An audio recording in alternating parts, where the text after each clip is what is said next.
All right, Shalom Alaikum. Shemai Yashan Allah. Yahweh. Allahayanawa. Yahweh Akkad. Hear, O Israel, Yahweh, our power. Yahweh is one. Wa ahatha'ath Yahweh Allahayaka. Bakal lababka. Wa bakal napaska. Wa bakal ma'atka. And you shall love Yahweh, your power, with all your heart, with all your soul, and with all your might. So here for the Torah portion, what is it, Vayigish? All right, Vayigish. All right, or Vayigash. All right, as we would say it, Vayigash in the archaic pronunciation. Dealing with Joseph and his brothers, and coming into Egypt, and getting, making the brothers feel a certain kind of way. All right, so I'm gonna read verse. We're gonna just go straight English today. All right, so we're gonna read chapter. I'm gonna read chapter 44, and then read verses 18 through 30. All right. And Yahudah, Judah, the father of the Black Americans, came near unto him and said, O my Lord, let thy servant, I pray thee, speak a word in my Lord's ear, and let not thine anger burn against thy servant, for thou art even as Pharaoh. My Lord asked his servant, saying, Have you a father or a brother? And we said unto my Lord, We have a father, an old man, and a child of his old age, a little one. And his brother is dead, and he alone is left of his mother, and his father loveth him. And thou saidst unto thy servants, Bring him down unto me, that I may set mine eyes upon him. And we said unto my Lord, The lad cannot leave his father, for if he should leave his father would die. And thou saidst unto thy servants, Except your younger brother come down with you, you shall see my face no more. And it came to pass, when we came up unto thy servant, my father, we told him the words of my Lord. And our father said, Go again, buy us a little food. And we said, We cannot go down if our younger brother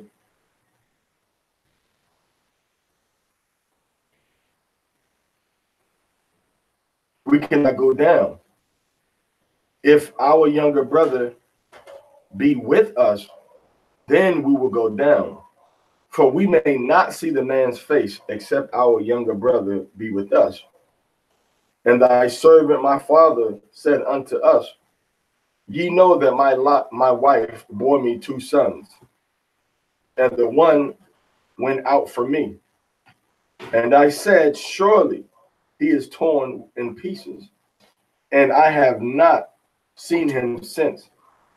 And if ye take this one also from me, and harm befall him, ye will bring down my gray hairs with sorrow to the grave.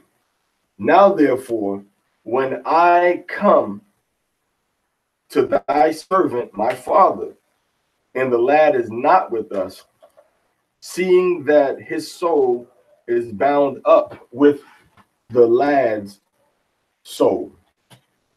All right, so here we see that Judah, Judah is talking to him, saying, look, our father is going to die if we don't bring Benjamin back with him.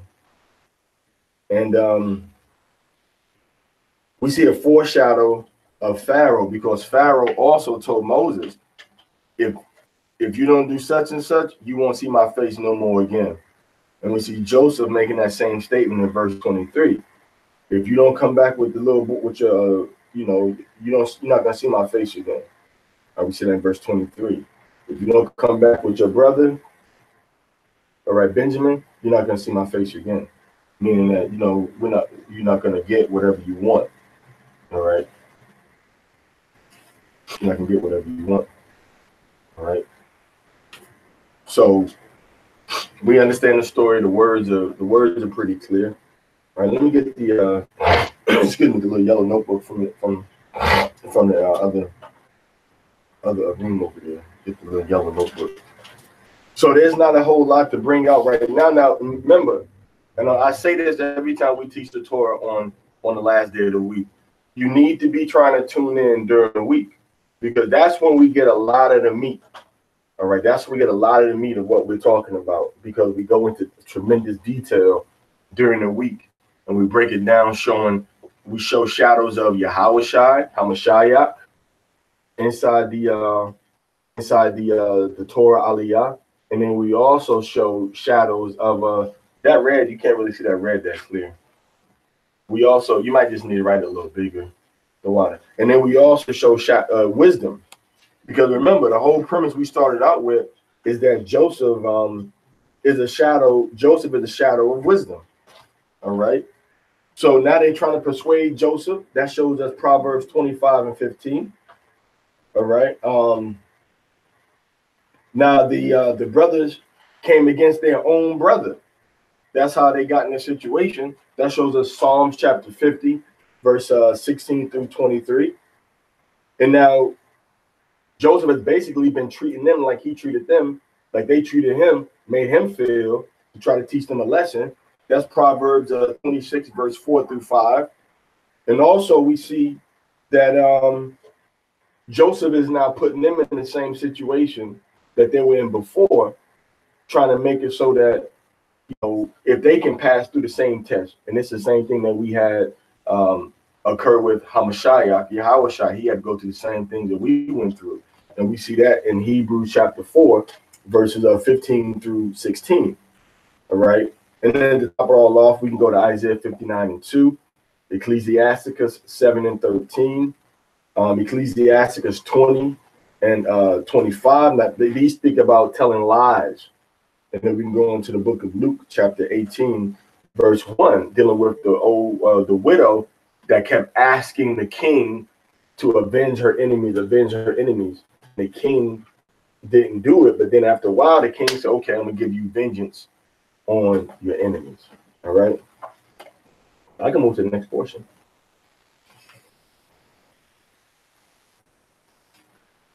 All right, so chapter 31, Genesis 44, verse 31 through Genesis 45, verse 8.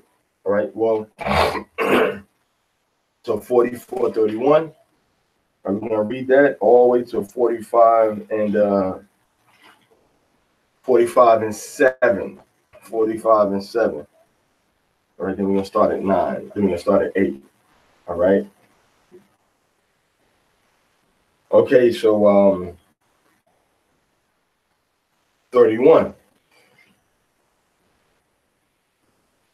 It will come to pass when he seeth that the lad is not with us, that he will die, and thy servants will bring down the gray hairs of thy servant, our father, with sorrow to the grave. Now, I want to say this real quick. I hate to interrupt the reading, but when we see our father over here in the Hebrew from Genesis, all right, when he says our father, which he says it several times throughout the whole course of this conversation he's having with Joseph, it says Abba Yahnawa. It says Abba Yahnawa. That's what it says. It says Abba Yahnawa, or some people would say Abba Yahnawa. It doesn't say Abba Nawa. There's a yod in between the ba and the ba and the na, or between the bait and the noon. All right. So he says Abba Yahnawa, Abba Yahnawa. So when we say Abba Nawa, We could say it a little more grammatically correct and say Abayanawa.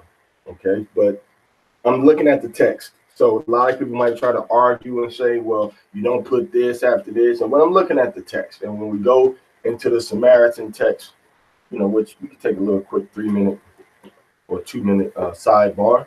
We in chapter 45, verse 45, verse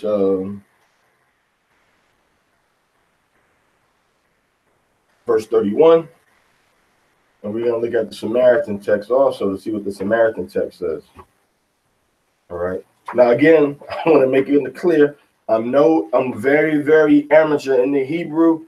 I am by no stretch of the imagination, all right, an expert in the Hebrew, but I can recognize letters, and I do have a basic vocabulary for the Hebrew. So when you see me pulling out these Hebrew books, don't get that to be a professional. Oh, he's a Hebrew expert. No, I'm nowhere near a Hebrew expert. All right. So I want to make that very abundantly clear. So I'm going to 44 and 30, and I'm going to look at both sides of the text. All right.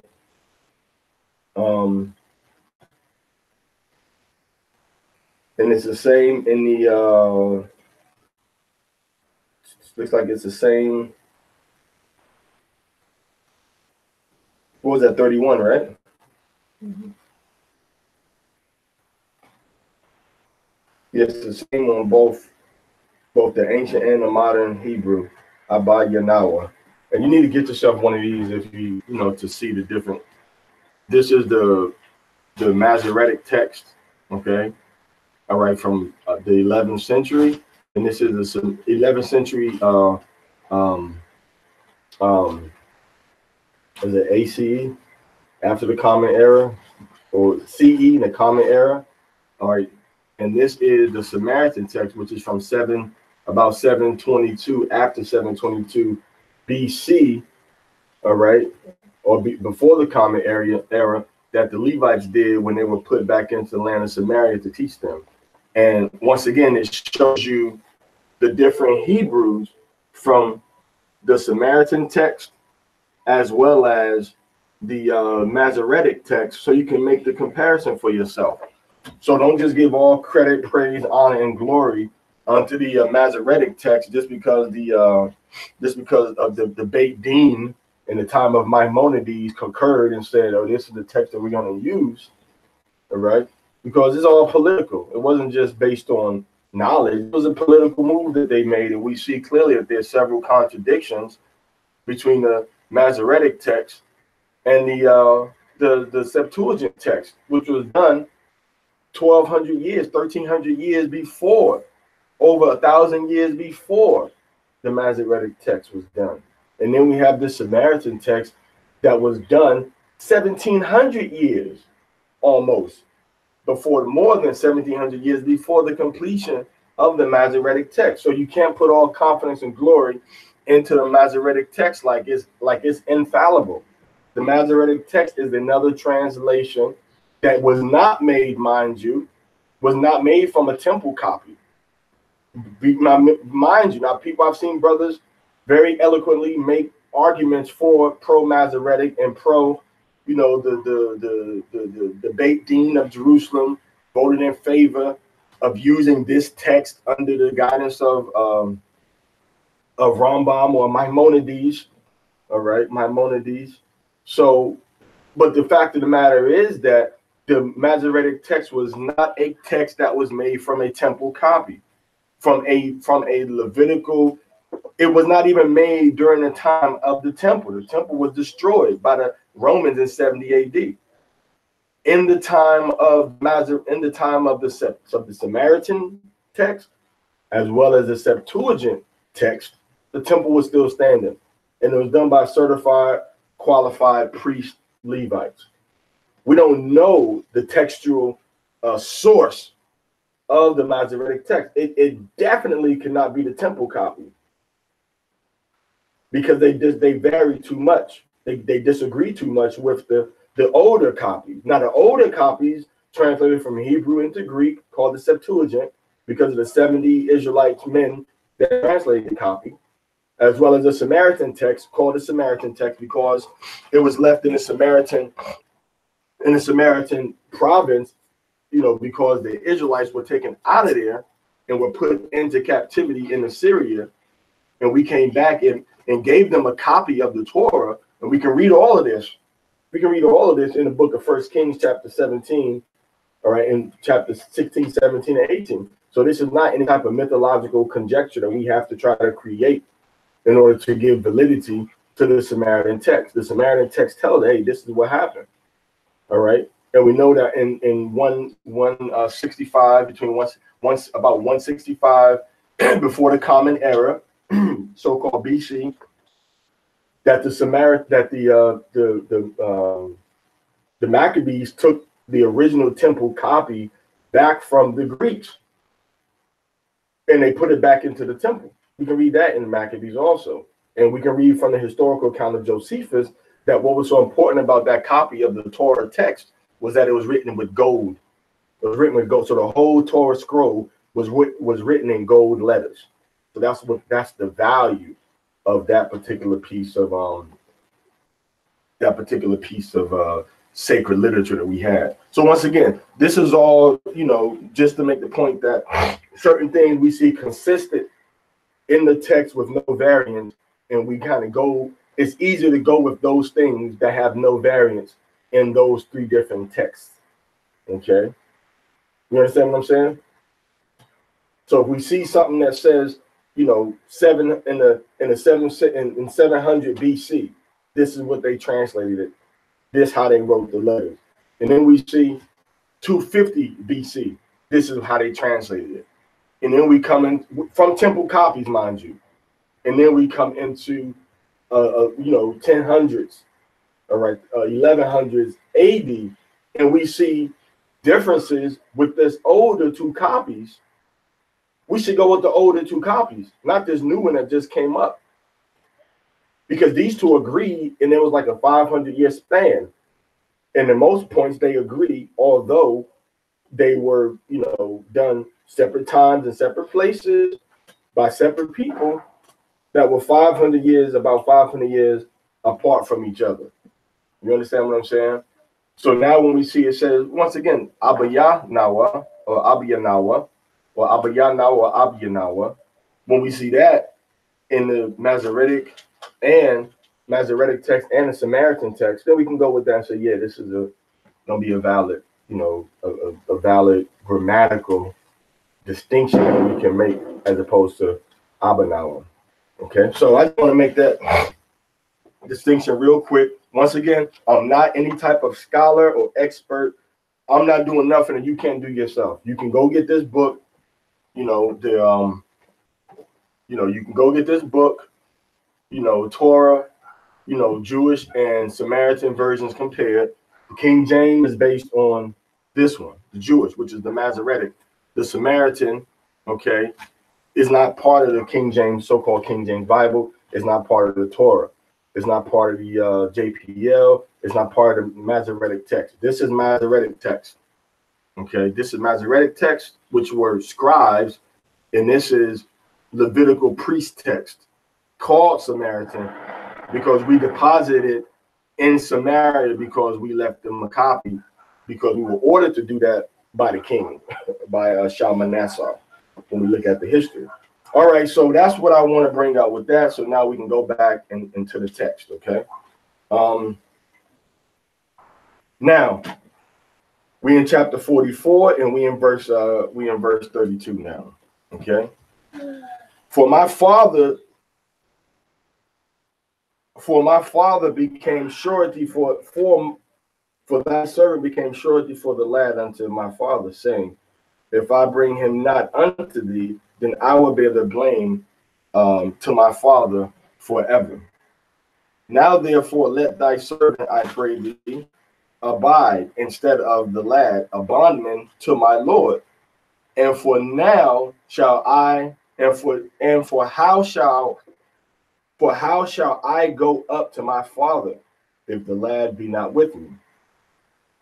Lest I look upon the evil that shall come on my father. Kalashira the body Yahweh na Aishawa na Shemai. All that Yahweh said, what we do in here. And we say it at the end of every chapter to confirm the fact that we're not just reading this, that we're going to do and follow the examples that we just saw in these books. Con? Right now we're in chapter 45. We're going to read verses 1 through 7. Okay, 1 through 7. You didn't change that up there. 1 through 7, and then we start at 8. All right, so now, then Yahweh called Joseph, could not refrain himself from before all them that stood by him. And he cried, cause everyone to go out from me. And there stood no man with him, while Yahweh made himself known unto his brethren. And he wept aloud, and the Egyptians heard, and the house of Pharaoh heard. And Yahweh said unto his brethren, I am Yahweh. Doth my father yet live? And his brethren could not answer him, for they were afraid at his presence. And Yahweh Joseph said unto his brethren, come near to me, I pray you. And they came near. And he said, I am Joseph, Yahweh, your brother, whom ye sold into Egypt. And now be not grieved, nor angry with yourselves, for ye sold me hither. For Elohim did not send, for Elohim did send me before you to preserve life. For these 2 years hath the famine been in the land, and there are yet 5 years, in which there shall be neither plowing nor harvest. And Elohim sent me before you to give you a remnant on the earth and to save you alive for a great deliverance. And of course, all that great deliverance is going into when the Most High is going to bring us out of Egypt and show his power. Not the great deliverance of, oh, I'm going to save y'all from famine, but the great deliverance of us coming up out of the land of Egypt. Okay, us coming up out of the land of Egypt with great power and the Most High's arm stretched out and his fury poured out. All right. So now we see there's no plowing, no harvest is going to take place, and we see that it's saying that the Most High sent me before you to preserve life, so that the children of Yasha'Allah would be left on the earth, because we're the saviors that's going to bring knowledge of the laws of Yahweh. We're the saviors that's going to bring the commandments of Yahweh and the righteousness of Yahweh to the whole earth. So that's why everything's being done. Everything's being done so that the Most High has a seed of the descendants of Jacob left, so that they would be alive to receive that covenant, Moses and through Yahweh, all right, to be a light unto ourselves and then to be a light unto the nations. And we see that Judah is the one that's engaging in this conversation, showing that he put his life on the line, and also a foreshadow to where the Messiah is going to come through. He's going to come through the family of who? Of Judah, which is through Yahweh Hamashiach. Okay, so that's that second portion. Now, in this third portion, man, if you missed, now this third portion, we had so many scriptures we brought out from the third portion that we're going to read, which is chapter 44, verse 8 through which is chapter 45, verse 8 through chapter 45, verse 18. Verse 18. All right. So I'm gonna just call out the scriptures that we went over for that. So you can go back at home and read these scriptures and line them up to the portion that I'm about to read. And that's what we do during the week. Once again, you have to catch these Torah portions being broken down on a daily basis throughout the week, because that's where all of the meat comes out. All right. Now,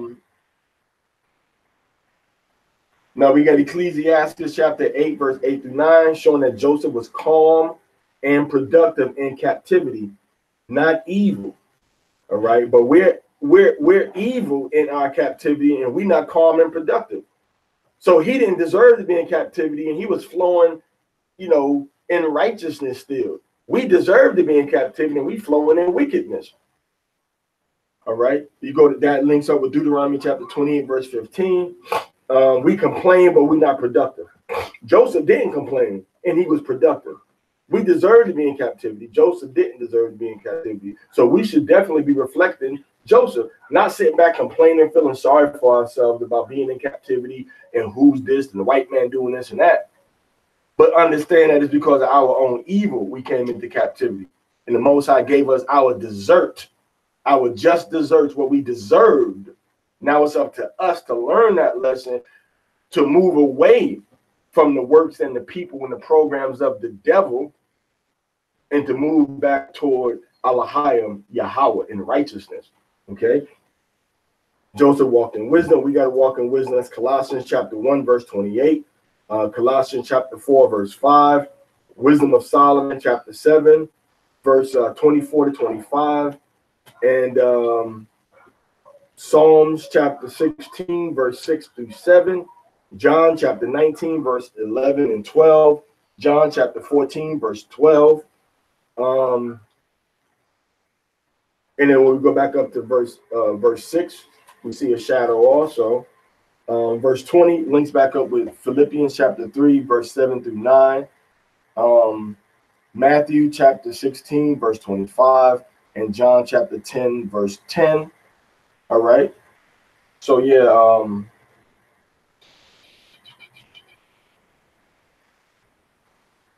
So that's how, yeah, it's 19 through 27 and 46. No, it's 45, 19 through, that 45, 19 through 27. No, 46, 45, 19 through 27. That's going to be number 4. Ashada.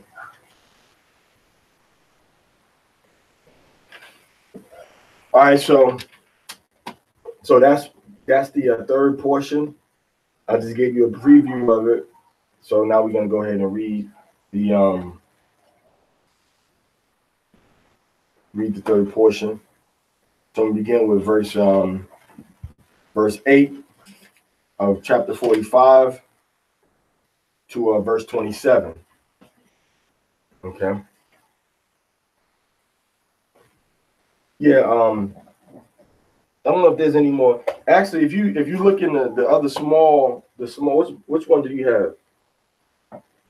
The small blue one over here on the table in the other room has it broken down into sections also, where you may be able to look at the English text and see. It's not a big deal because I got it, right in front of me. I'm gonna be the only one, gonna be reading it. So, what I'm saying, give everybody else a break today. So I'm in chapter 45 of Genesis, verses verse 8 through 18. All right, so here we go. Now we already gave the understanding of the wisdom in Yahushai in that text. That's what I just gave you. Can you come help me out a little bit over here? All right, put that one.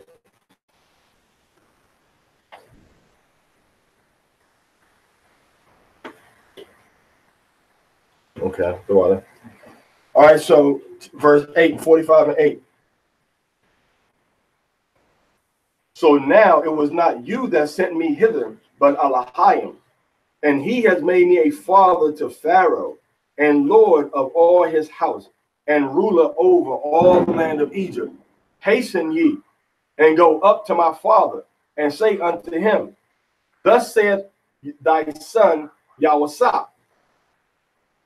Thus saith thy son Yahweh. Elohim has made me Lord of all Egypt.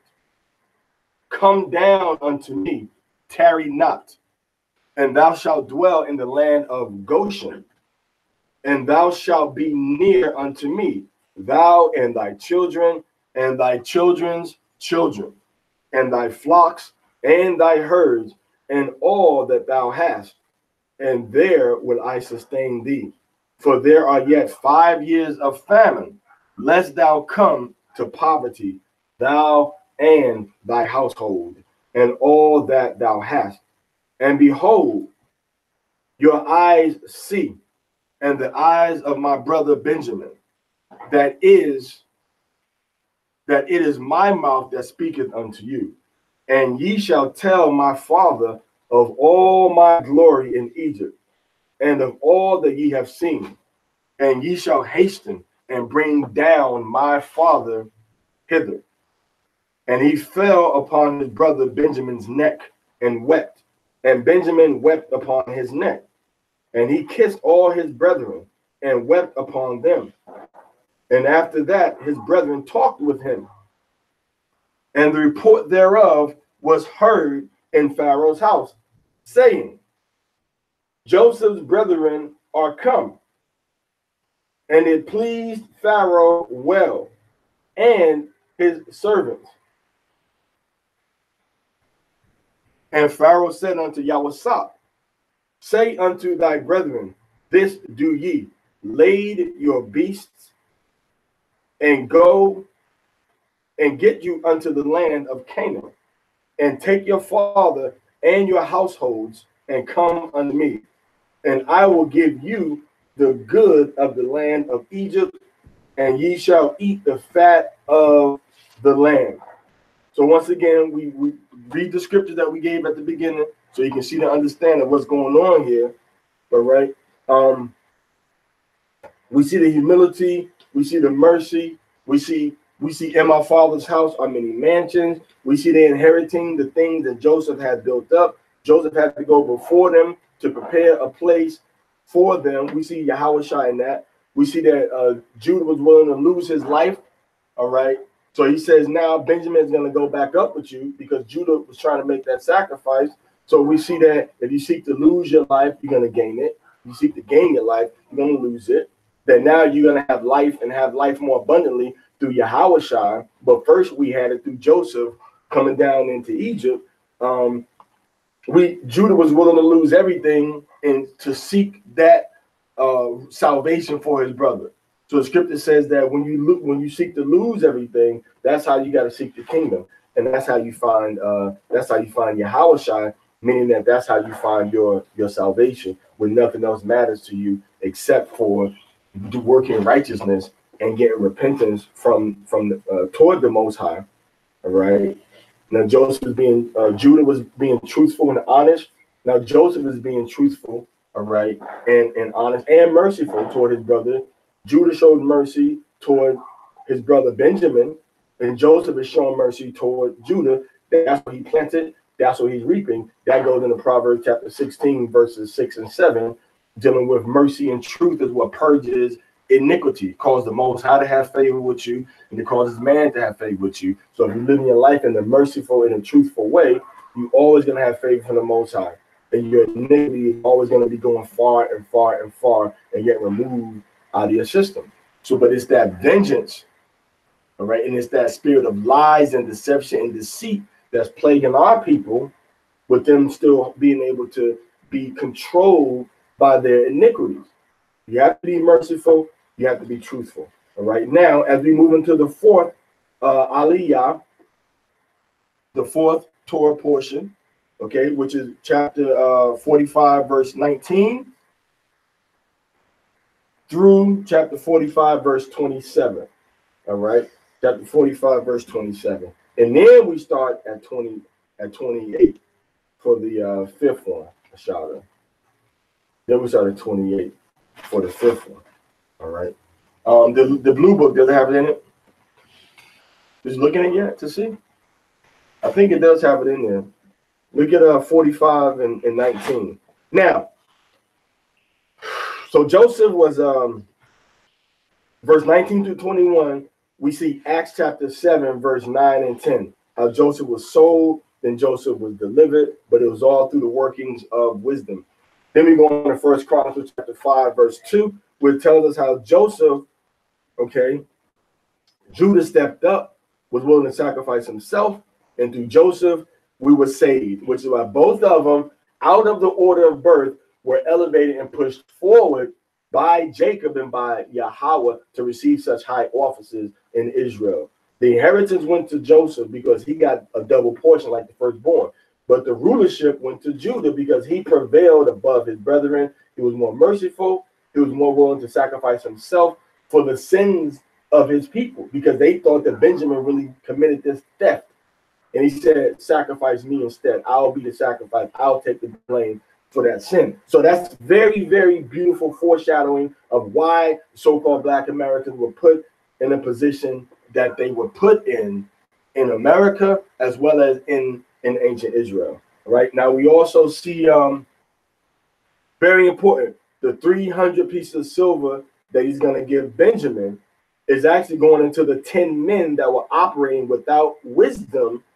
And then we had the wise men compared to these 10 men, which is Joseph being compared to his 10 brothers. And we see that also being written in wisdom in Ecclesiasticus chapter 7, verse 19. And then we go in 1 Peter chapter 5, verses 1 through 2, showing how Joseph is feeding the flock. He's literally feeding the flock of the sheep of the house of Israel, which now later on are going to be called sheep and flocks of the Most High. All right. And we see it in Jeremiah chapter 50, verse 6. We see it in Matthew chapter 5, verse 9 and 10. He calls us actually 10 verse 5. Matthew 10, verse 5 and 6. He talks about the sheep of Israel. All right. So anyway, now we go into the burden, all right, to come to Yahushua. So we send burdens going out of Egypt and then coming back into Egypt, and then the burden is taken off. That's going into Yahushua, Matthew chapter 11, verse 25 and 28, about the burdens. All right. Now we see Torah, wisdom, study, and then wisdom. That's the elevation of the growth that we see with Yahushua, the Messiah, as well as with Joseph. Joseph had to be strong in wisdom. And so when we come to the son Yahushua, we got to be like him now. When we come unto Joseph, we got, okay, now Joseph is saying this is how we got to do things. We got to follow his orders.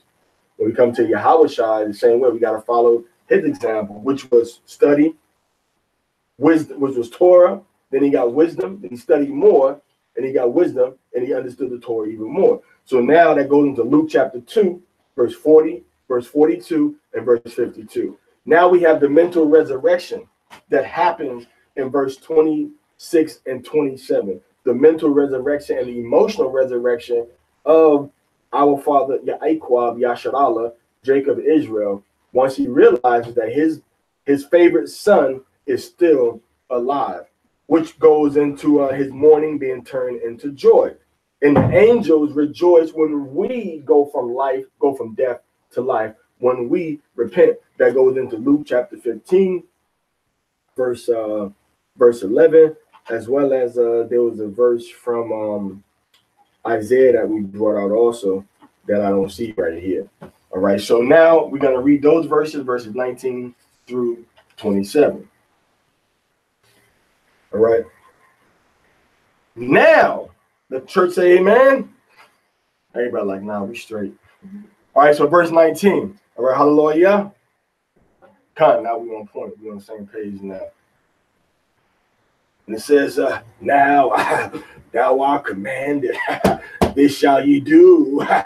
Take your wagons out of the land of Egypt. I said, take them out for your little ones and your wives, and bring the father and come. All right.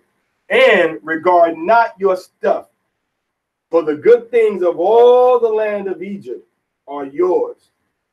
And the sons of Israel did so. And Yahweh gave them wagons according to the commandment of Pharaoh. Did I just skip something?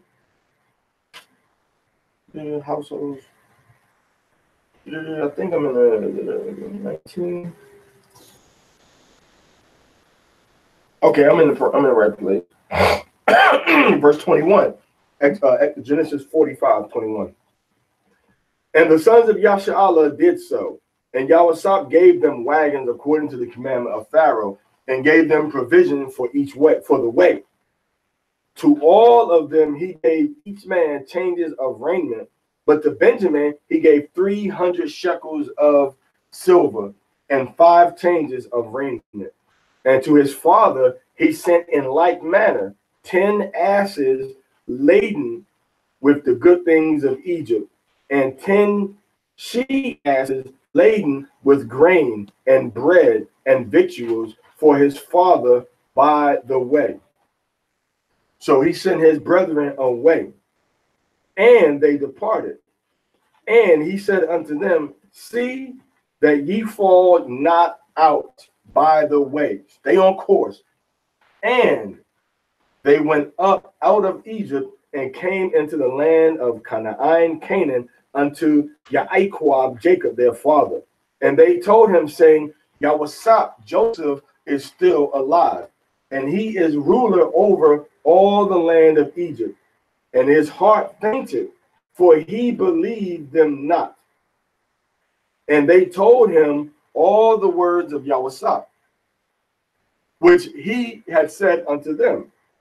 And when he saw the wagons which Yahweh had sent to carry him, the spirit of Yaakov their father revived. And actually that word there, revived, it should say revived spirit of Yahweh.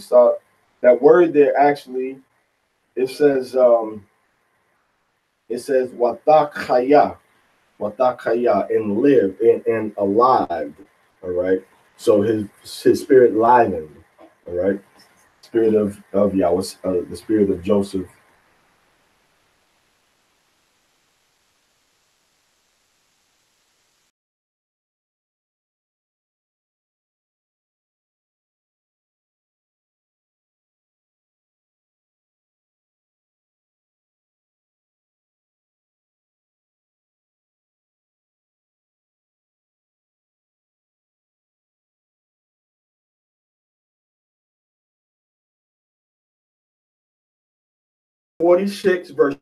Verse 28, trying to reconnect. Chapter 45, verse 28 through 45, 28. No, 46, 28. 46, Genesis 46, 28 through 47, 10. All right, here.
Not good internet connection. I don't know. It's plugged in.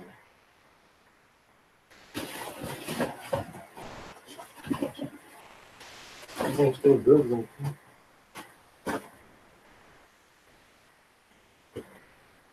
Okay, so we good right here. We reconnected here. Okay, did you reconnect to yourself, or reconnect by yourself? Let's go back into the other broadcast and see if this one is. Go ahead and do that and sign it out. Let's go ahead and just paste in there.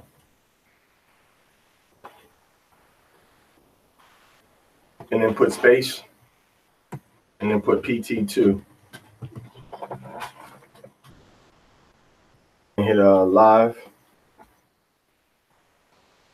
There was an error. Please refresh and try again. Go ahead and do that. Just refresh it.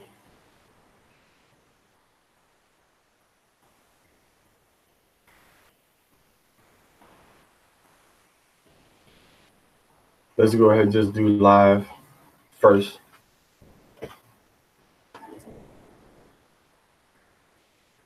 I go ahead over there and click in.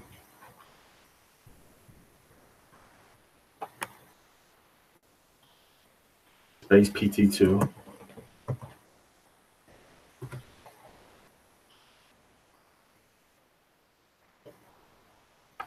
All right, so sorry for the delay for those of us that are still on Google, so YouTube rather. Shalom again. Sorry for the disconnect on part 1. We're on part 2. All right, we're dealing with the 5th aliyah of the parasha Wayigash, which is now going to 5th aliyah, which is going to be chapter 40. We're in the 3rd aliyah or 5th aliyah? We're on the 5th aliyah, which is going to be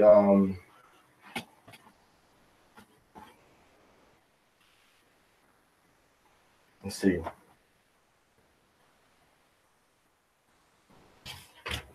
Which is going to be chapter 45, verse 28, over to chapter 46, verse 27. All right, so I'm going to start reading that now. So we had some delays, so we're going to start reading that again. Joseph's father's spirit is revived now.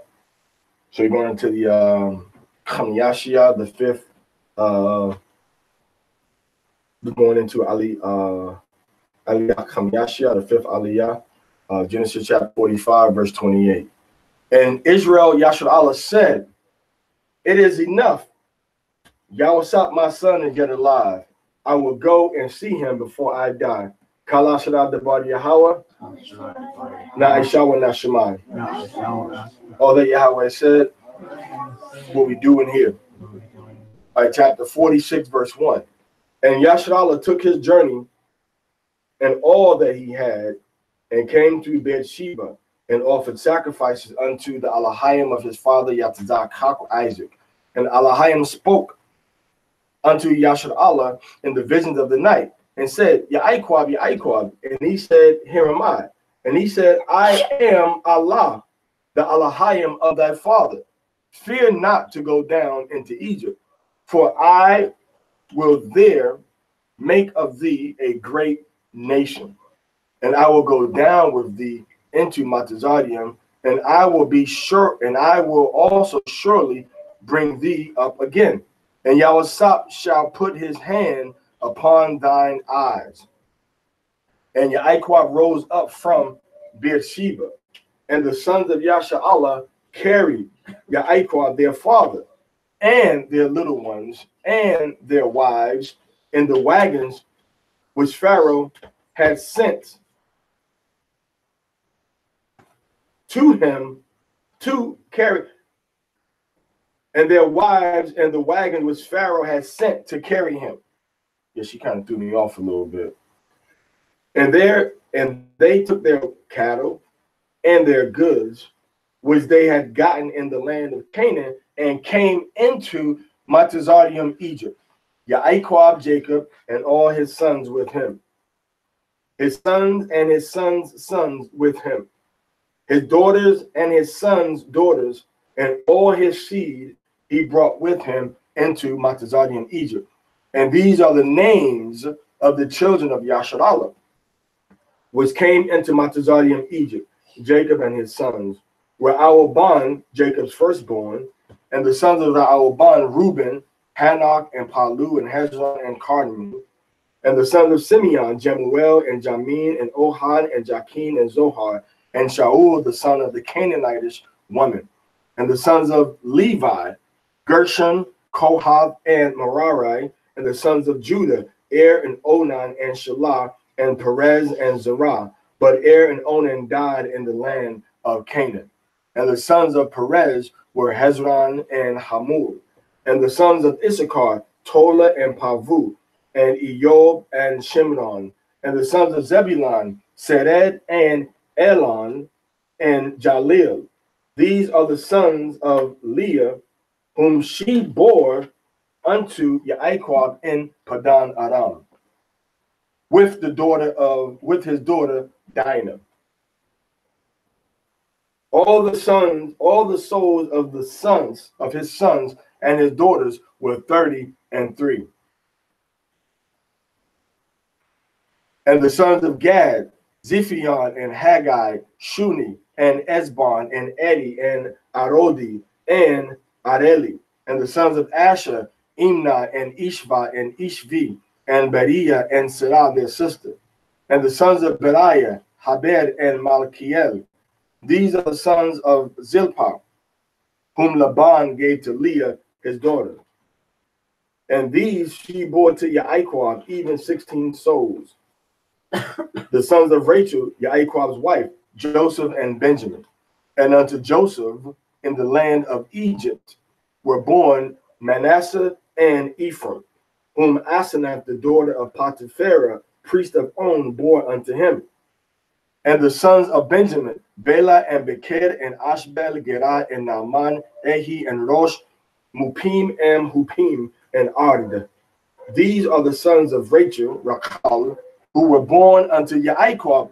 All the souls were 14.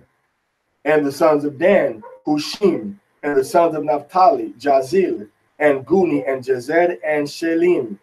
These are the sons of Bilhah, whom Laban gave unto Rachel his daughter, and these she bore unto Yaakov. All the souls were 7. And all the souls belonging to Yaakov that came into Egypt, that came out of his loins, besides Yaakov's sons' wives, all the souls were 66.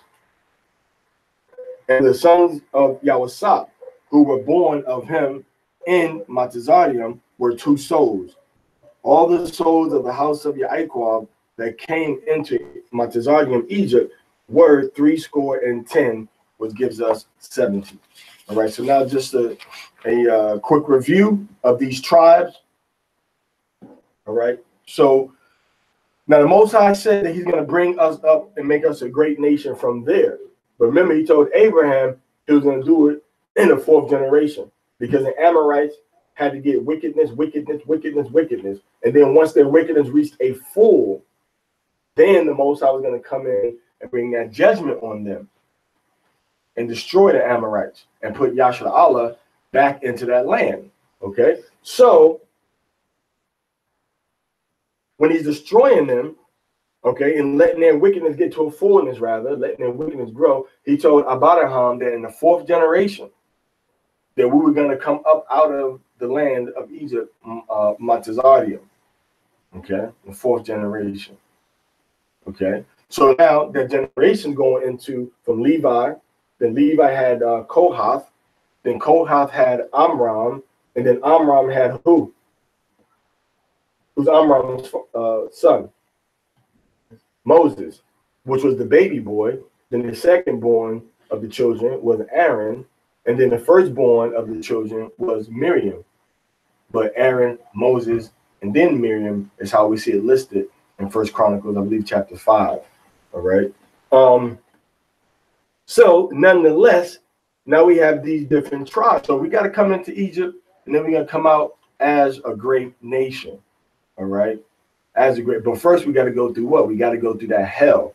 We got to go through that torment. We got to go through that affliction. We got to go through that captivity, that bondage, that hard experience of our lives being worthless in the eyes of our oppressors. And we cried out to Yahweh, and then Yahweh delivered us. And that's exactly what's got to happen in America. The people in America, so-called black people, so-called Latinos, the 12 tribes of Israel that are in America, which are indigenous to the Western Hemisphere, and which were brought to the Western Hemisphere on slave ships, they have to cry out to the Most High by reason of the oppression that's going to befall the children of Israel. All All right. Now let's go into the tribes and their fathers. All right.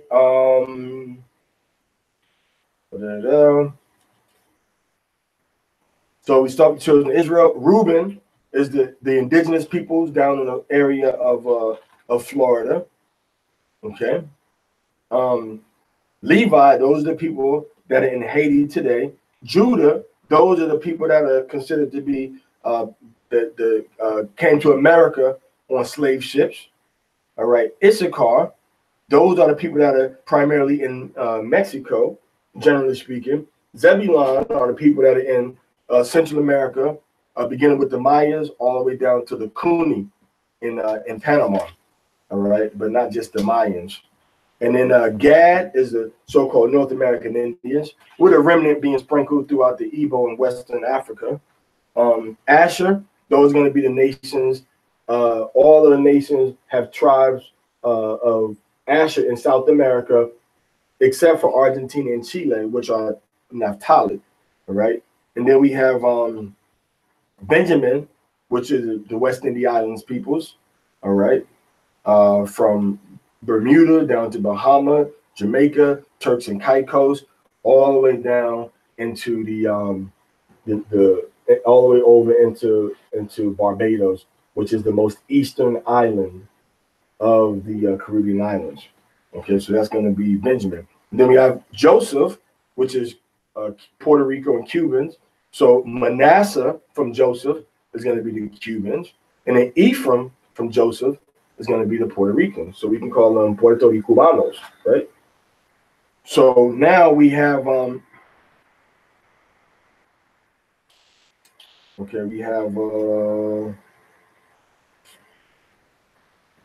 Dan, which are the peoples of the indigenous peoples on the eastern Caribbean islands that make a snake formation, going into Turks and Caicos and Bahamas also. All right, that's the tribe of Dan. Also, the black and red Caribs, the Garifuna, the Garinagu, the Kalipuna, the Galibi, and other indigenous peoples, all right, that call themselves red and black Caribs of those Caribbean islands in the east, which still have people living on those islands right now. And then as we go into, so those are the tribes, right?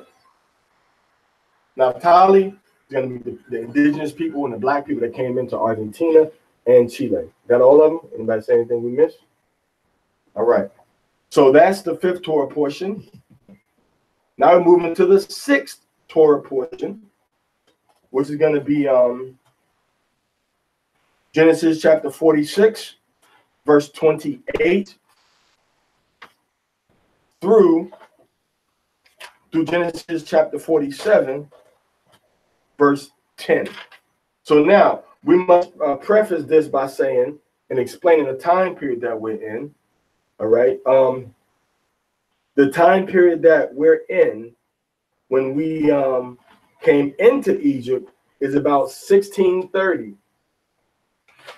1630 to let's see here, about 1630 to let me look at this math again. If you're looking at 1446 and we add 1446, 47, right? We're going to 1446, 47. We're going to Exodus chapter 1. Let's look at the little cheat sheet right here. Okay. Going into Egypt is about 1446. All right. Actually coming out of Egypt, I'm sorry, it's 1446. So we take that 1446 and we add 215. We're gonna get like 1660. All right. So we're talking about 1660. All right, that we came into Egypt. All right, 215 years before the Exodus, which of course we're looking at the capitals of, again, when we look at the capitals of Egypt, people say we came out in the 18th dynasty, but we didn't come out in the 18th dynasty. All right, we came out of Egypt in the 12th dynasty because the capital in the 18th dynasty, very simple, was in Thebes. The capital in the 12th dynasty was in Zoan. So Zoan is in the land of Goshen.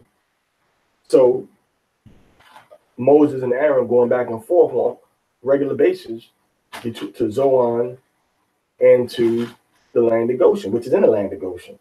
But then Thebes is not in the land of Goshen. It's far. It's like 300 miles from the land of Goshen. So there's no way Moses was going back and forth every day, every other day to the land of, from Goshen to Thebes. All right. So Thebes is the capital of the 18th dynasty, but Zoan is the capital, excuse me, of the 12th dynasty. All right. So now the Exodus now, if we take Solomon's reign, beginning at about Solomon's reign, and put little notes in your Bible too. If we go into First Kings,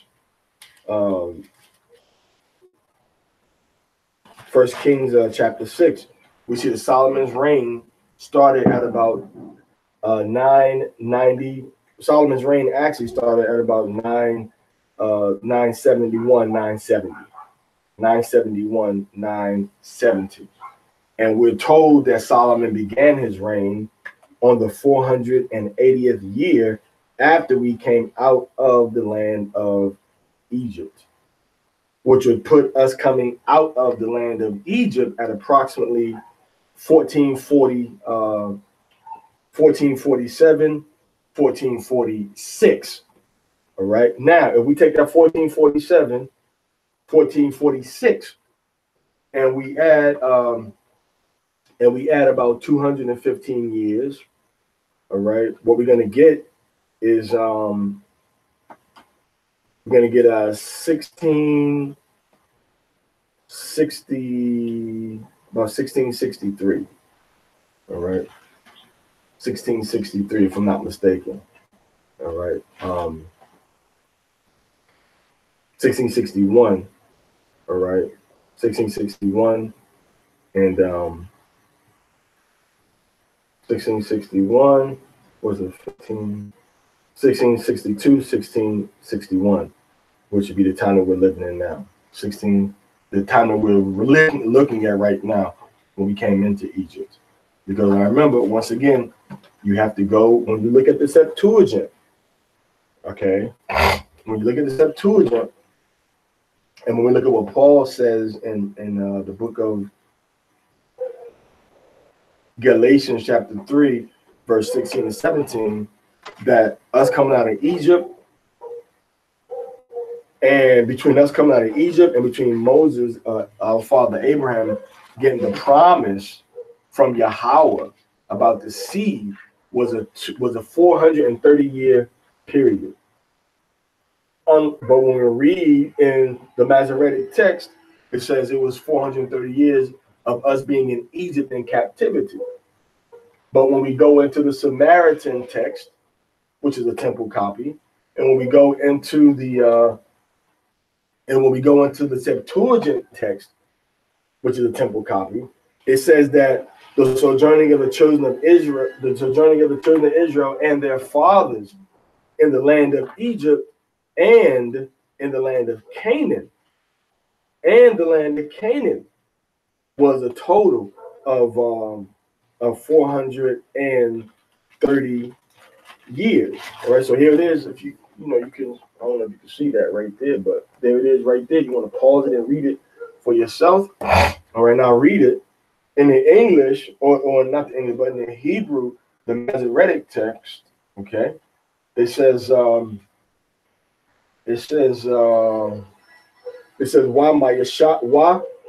mawashab banya yashar Allah ashara yashabwa ba matazariyam shalashim shana, which is 30 shana years, wa ardbai, all right, ma'awat, which is 400 shana, 230 years dwelling in the land of Egypt, is what it says. It says, and the sojourning or the dwellings of the children the sojourning of the sons of Israel, which dwelt in Egypt it says 30 years and 400 years, so 430. When we go into the older temple copies from the Samaritan transplanting, and from the Septuagint also, that came from a temple copy, it reads differently. It says, Wa mawashabanya yasha'ala wa aba wa thum, and their fathers, Asherah Yashabwa, which dwelt by Aratazah in the land of Canaan of Canaan, wa Baratazah, and in the land of Matazarium, Egypt, Shalashim Shana, 30 years, wa Arbai Ma'awath. All right, and 400 Shana, 400 years. So you see, we have a different understanding that the whole time period was from Abraham until we came out of Egypt, 430 years, or 30 and 400 years. It was 30 and 400 years between Canaan and our dwelling in the land of Egypt, which is once again confirmed from this text, the Septuagint text, on what Paul says and what Josephus says. So the Masoretic text is the only text. We have no other witness. This is the only ancient text that has Egypt 430 years, which could not have happened because the Most High said that we were going to be in Egypt for 4 generations. And 4 generations was not 430 years. 4 generations was 215 years, not 400 years, 430 years. Right? Because we see, all right, we got from Jacob, our father, died. He was 130 years old, right? So we got, once again, Levi, Kohath to Amram, and Amram to Moses, which is 4 generations. And on that 5th generation, Moses is the one that led us out of Egypt. All right. And then toward the end of his life, which he was 80 years old when he began to lead us out of captivity. And then we were in the wilderness for 40 years, so he died at 120. But it was that blended kind of generation with Caleb, all right, and Joshua that led us into the land of Canaan. It was very simple. All right, so it was not in the 18th dynasty. This is happening in the 12th dynasty, which you know that Moses was going back and forth to Zoan when we look in Psalms chapter 78. Go to verse 12, and I think maybe verse 43. It says he was going back and forth to Zoan every day. Not every day, but whenever the scripture says he went to the children of Israel and then went back to talk to Pharaoh, he was going to Zoan, okay, the capital of the Egyptian Empire, which is in northern Israel, all right, over by the Nile Delta in the Goshen region. Anybody understand that? It was in the Goshen region, all right? So once again, we're looking at, what we say, 1661 or 1660 before the Common Era, all right? So now with reading this, we also see that Judah and Joseph, we're dealing with messengers. Talk about messengers. Judah is sent ahead to be the messenger for his father, and then Joseph is sent to meet them to be the messenger for Pharaoh. So we see about messengers in Psalms chapter 26, verse 6. We see honoring your father, which Judah and Joseph are doing together now, right? Verses 29 through 30. We see that in Ecclesiastes chapter 3, verse 12 and 13. And then from verses 31 to 34, all right, in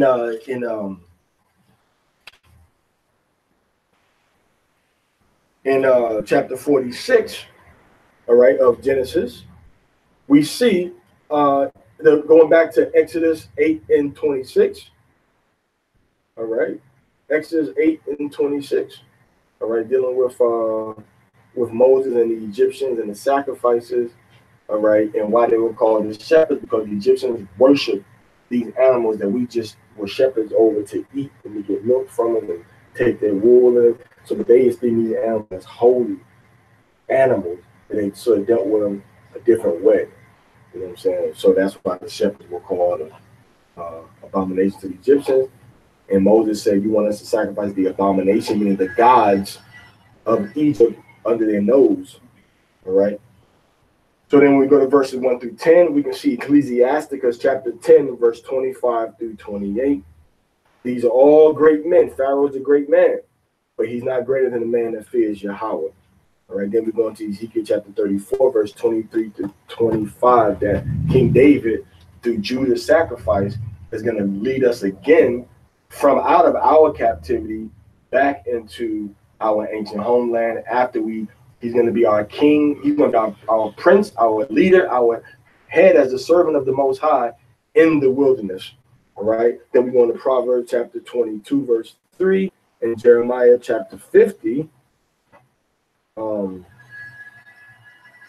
Verse 4, verse 7. All right. And we also, that's going to be the end of that particular portion, which is the sixth section actually. And I'm gonna read that right now. Section number 6, Torah portion. All right. And he sent Judah before him to Joseph to show the way before him of Goshen. And Joseph made ready his chariot and went up to meet Yasharallah, his father, to Goshen. And he presented himself unto him and fell on his neck and wept on his neck a good while. And Yasharallah said unto Yahweh, now let me die, since I have seen thy face, that thou art yet alive. And Yahweh said unto his brethren and unto his father's house, I will go up and tell Pharaoh, and will say unto him, my brethren and my father's house, who were in the land of Canaan, are come unto me, and the men are shepherds. For they have been keepers of cattle, and they have brought their flocks and their herds, and all that they have. And it shall come to pass, when Pharaoh shall call you, and shall say, what is your occupation? That ye shall say, thy servants have been keepers of cattle from our youth, even until now, both we and our fathers, that ye may dwell in the land of Goshen. For every shepherd is an abomination unto the Egyptians. Kalashah Dabar Yahweh, Na'ishawa Nashumai. All that Yahweh has said, what we do and hear. All right, ain't gonna be no actions over there, is it? All right, so then Yahweh, verse 40, chapter 47, verse 1. Then Yahweh went in and told Pharaoh and said, my father and my brethren and their flocks and their herds and all that they have are come into the land of Canaan. And behold, they are in the land of Goshen. And from among his brethren he took 5 men and presented them unto Pharaoh. And Pharaoh said unto the brethren, what is your occupation? And they said unto Pharaoh, thy servants are shepherds, both we and our fathers. And they said unto Pharaoh, to sojourn in the land are we come. For there is no pasture for thy servants' flocks, for the famine is sore in the land of Canaan. Now therefore we pray thee, let thy servants dwell in the land of Goshen. And Pharaoh spoke unto Joseph, saying, thy father and thy brethren are come unto thee. The land of Egypt is before thee. In the best of the land make thy father and thy brethren to dwell. In the land of Goshen let them dwell. And if thou knowest any able man among them, then make them rulers over my cattle. And Joseph brought in Yaquab, Jacob, his father, and set him before Pharaoh. Okay.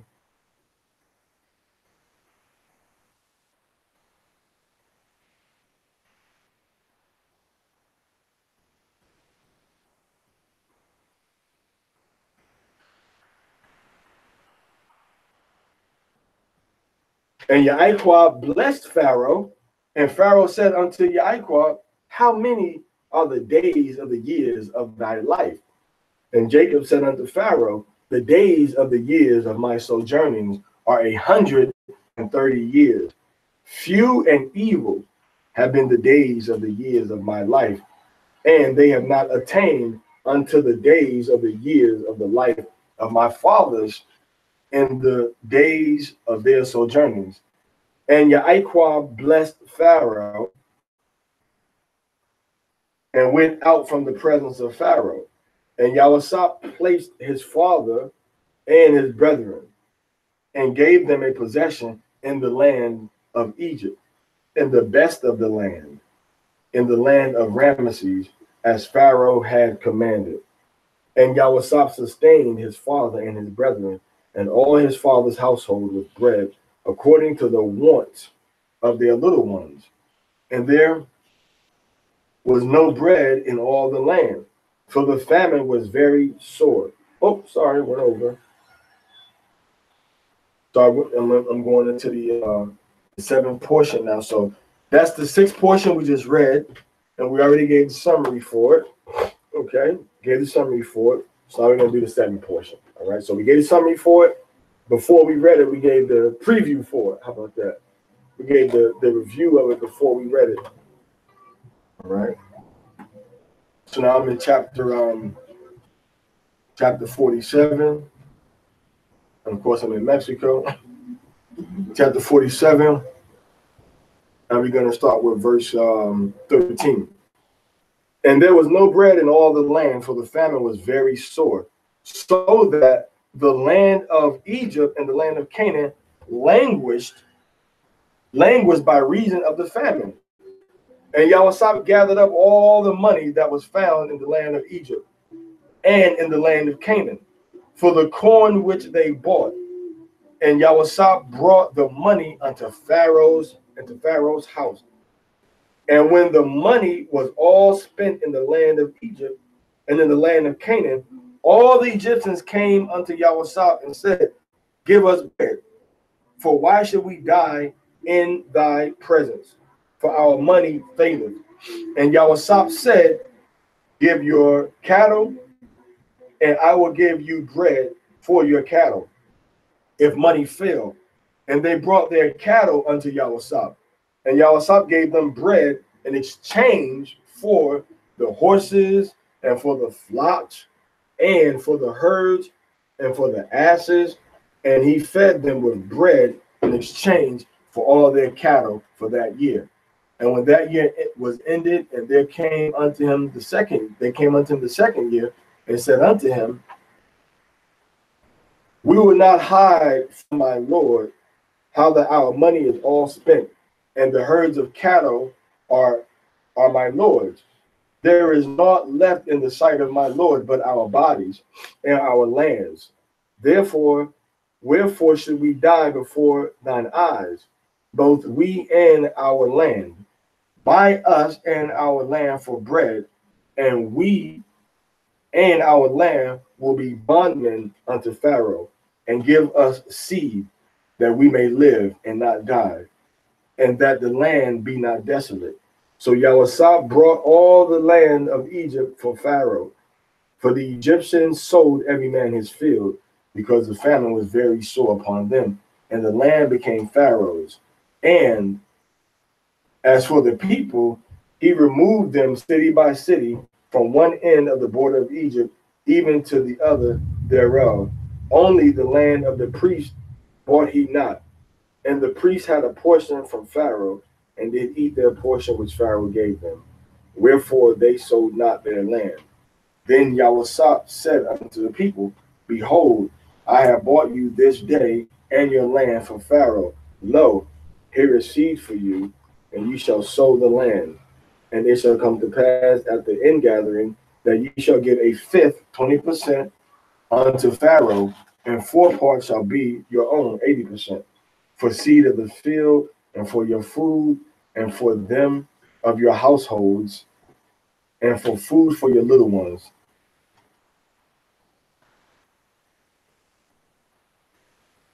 And they said, thou hast saved our lives.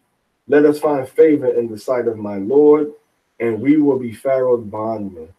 And Joseph made it a statute concerning the land of Egypt unto this day, that Pharaoh should have a fifth. Only the lands of the priest alone became not Pharaoh's. And Yashar'Allah dwelt in the land of Egypt, in the land of Goshen, and they got them possessions therein, and were fruitful and multiplied exceedingly. Multiplied exceedingly. All right, so that's the end of the Torah, the seventh Torah parasha. Now from this,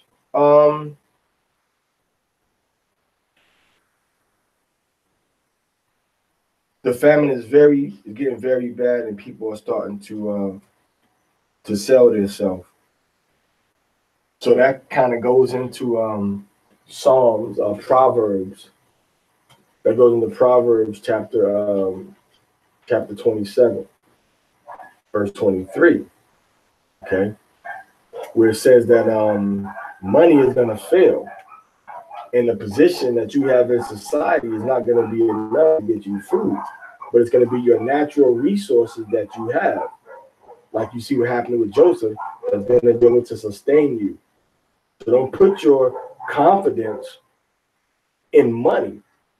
You have to have resources. You have to have things that people need or want that you can move and trade and transport to get something that you want.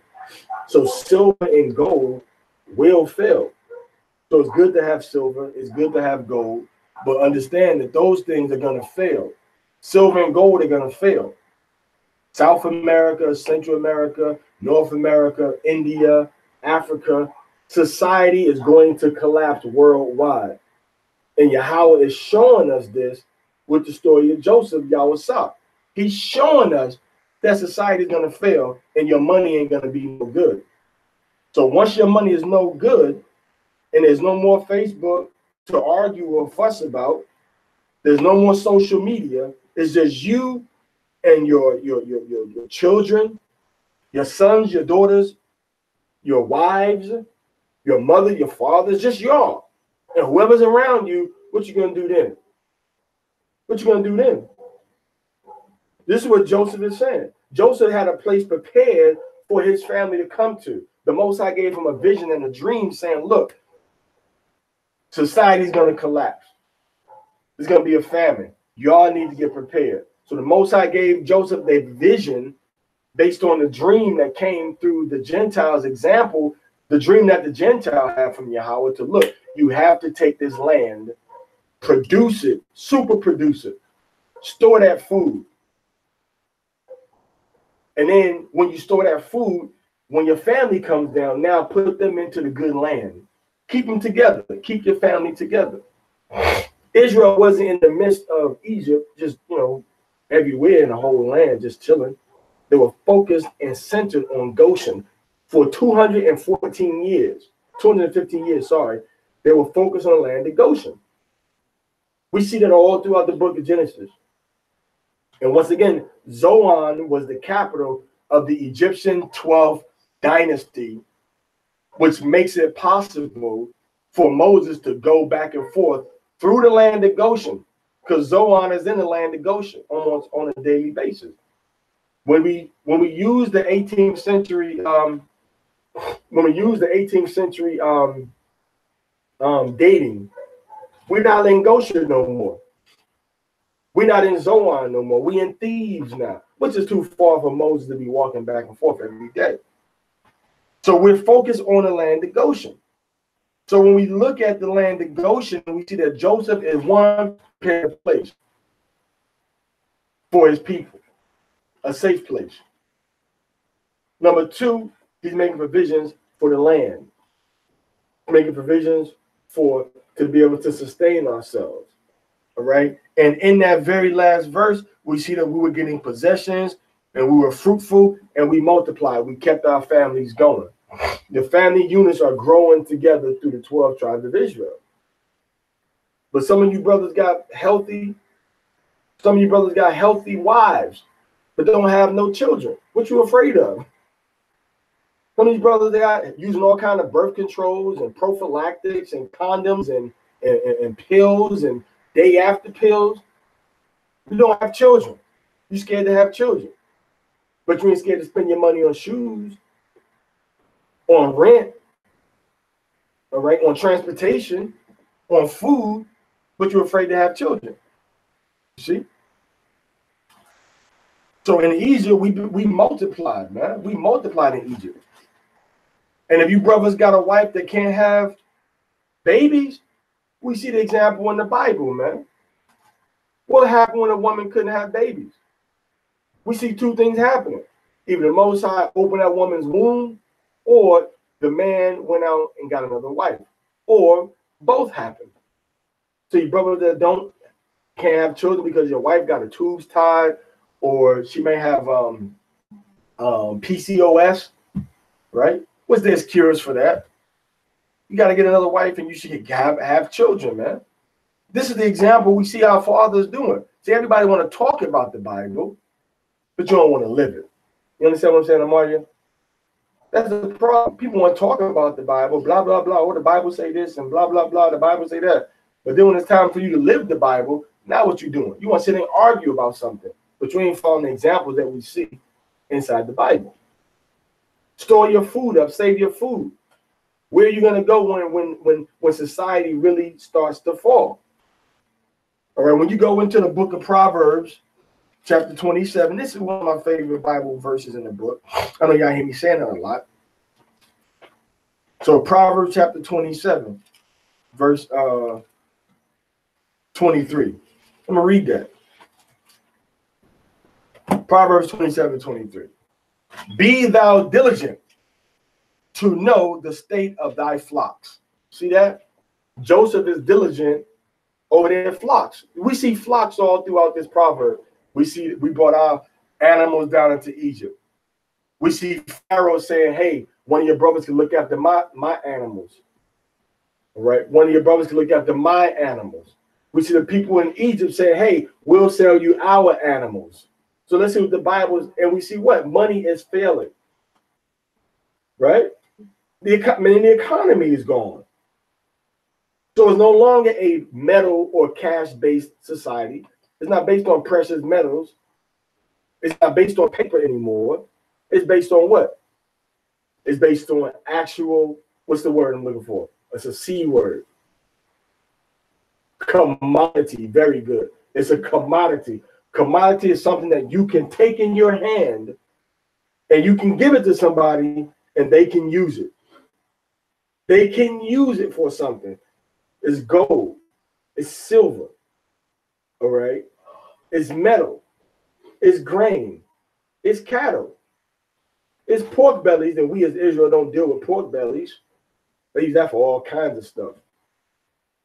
So now the commodities that's going to make it are the commodities that you can actually use. That you can actually use. Like grain, like iron, like salt, like water. Water is a commodity. Because when you ain't got it, you'll pay for it. That's a commodity. You ain't got it, you'll pay for it. Clothes, fabric, thread, material, that's a commodity. Because you need it every day. And then Yahweh shows you the basic things you need in life. So this 7th portion, we're going to take like a little detour to prepare you for what's happening in Egypt and what's going to happen in our captivities that we're in now. Proverbs chapter 27, verse 23, it says, be thou diligent to know the state of thy flocks. Pay attention to your family, to your brothers. Know what's going on with your family and your flocks. That's what Joseph is doing. He's in charge of that. That's what Israelites were doing. That's our what? Our heritage. Watch after the animals. Watch after the flocks. Okay? Then he says what? And look well to thy herds. So look after your animals very closely and with very careful attention. All right? That's dealing with your brotherhood, your sisterhood, your nationhood. those you study with, those that's in your local community, especially in the physical sense.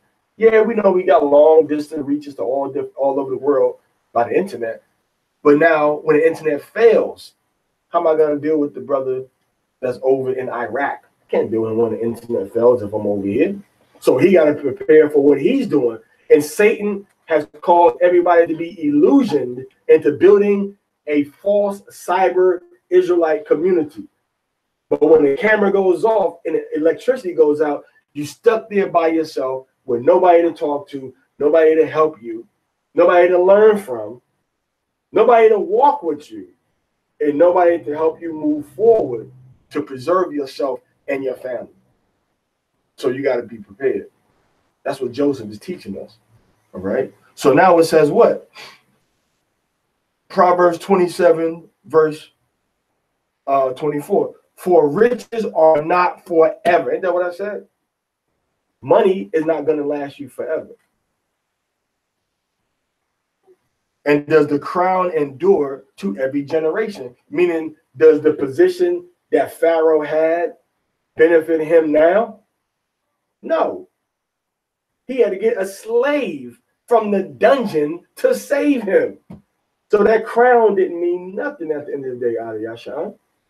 What did that crown mean at the end of the day? When everything was said and done and Pharaoh had that dream that he couldn't figure out, it didn't mean nothing.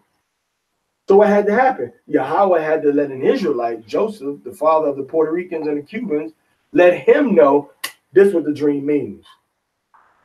7 years of plenty, 7 years of famine, y'all got to be ready. All right? So now what does it say? The grass appeareth and the tender grass, the hay appeareth and the tender grass showeth itself. And the herbs of the mountain are what? Are gathered. You see that? When you see this stuff growing, better gather it and be ready because it might not be there next year.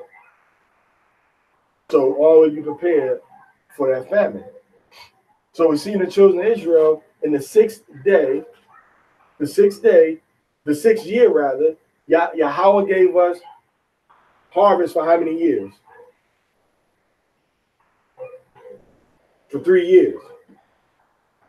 Every 6 years, Yahweh gave us harvest for 3 years. So even Yahweh is telling us, have your grains stocked up. And lambs are for thy clothing. Look at what this says. And the goats are for the price of the field. Isn't that what Joseph just did? Give me your goats. Give me your flocks. Give me your cattle, and I will give you what my field has produced. Goats in exchange for the field. Goats in exchange for the harvest. That's what Joseph is doing. And then Joseph was so bad, he said, you know what, just give me the whole land. Because y'all can't do nothing with it, because I got everything you need. All right.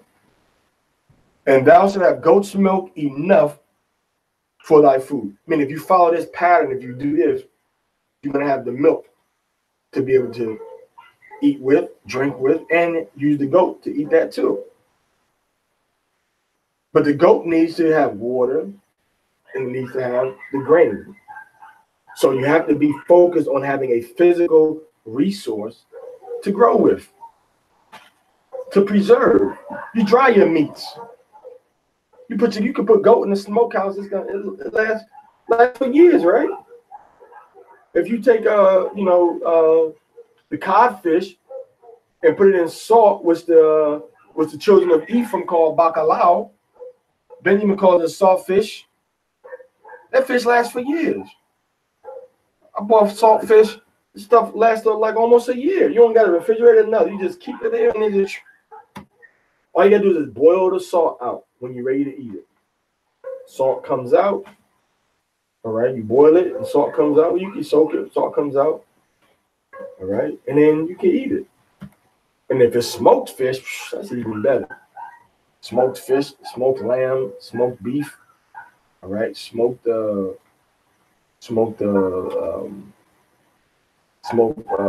lamb, goat. Smoke any kind of meat. Smoked salmon, Smoked salmon probably good, right? So these are things that Yasha needs to be doing. Take what we see from Joseph as a warning, because it's about to be terrible in the modern world. America, India, all right, Jamaica, Georgia, Russia, where we have Israelites at also. It's about to be terrible around the world. But the difference between you people in these European countries, the difference is that these European countries have made you dependent on what they're producing for you. All right. When you go to a lot of these other countries where we have our people at in small communities, they have gardens. They grow their food. Why? Because they're poor of money, but they're rich in production. All right. If you got Chinese people selling you food and stuff like that, guess what? They using that same food. They doing the same thing. No Chinese come to, America or Belize or Puerto Rico or Mexico and just say, okay, we're gonna just have a garden. We're not gonna buy no food from Calimax, no food from there. We grow our own food. They don't say that. It's okay. We're gonna. So they just as backwards as we are. So we have a leg up because we're reading the scriptures. We're reading the scriptures, and the scriptures show us and tell us examples of what happened and how to deal with these situations. So we have to start preparing ourselves now, like Joseph did. Not just reading this book, oh yeah, blah, blah, good story, ha, ha, happy Sabbath, go home. But actually being ready. The Most High tells you, look, man, he sent his teachers to show us these are the basic things that we need. And a lot of y'all get so caught up on doctrine and religion that you miss the message of the Bible. You're so eager to show somebody, oh, this is it, that you forget the Bible is about salvation, and salvation is about preserving, and preserving is about preparation, being prepared so that you can be saved, you can be delivered when you stand before the Most High, which is the ultimate judgment. But before that judgment, you're going to have hell on earth. Are you prepared for the hell on earth? Are you prepared for when the society shuts down? I mean, even now, how many pounds of rice you got? Even now, how many pounds of beans do you got? You can buy a bag of beans and just let it sit there. You don't even got to use it. You can just let it sit there. And if it's dry beans, it won't get mold. If it's dried rice, it won't get mold. Make sure it's dry and good, though, because if it's not, it'll develop mold, and it can mess up the whole batch. Do you have a little bit of dough put to the side? Why you keep buying yeast? Why don't you put your leavened dough to the side? See that? Take the leavened dough and put it to the side. So when Passover come, all I gotta do is throw away this little leaven right here, and then I can make it again. Get me a pack of yeast. You don't gotta go to the yeast every time you want to make a pizza. Every time you want to make some bread, you gotta go and get a pack of yeast and put it in there. And take your dough and put it to the side, right?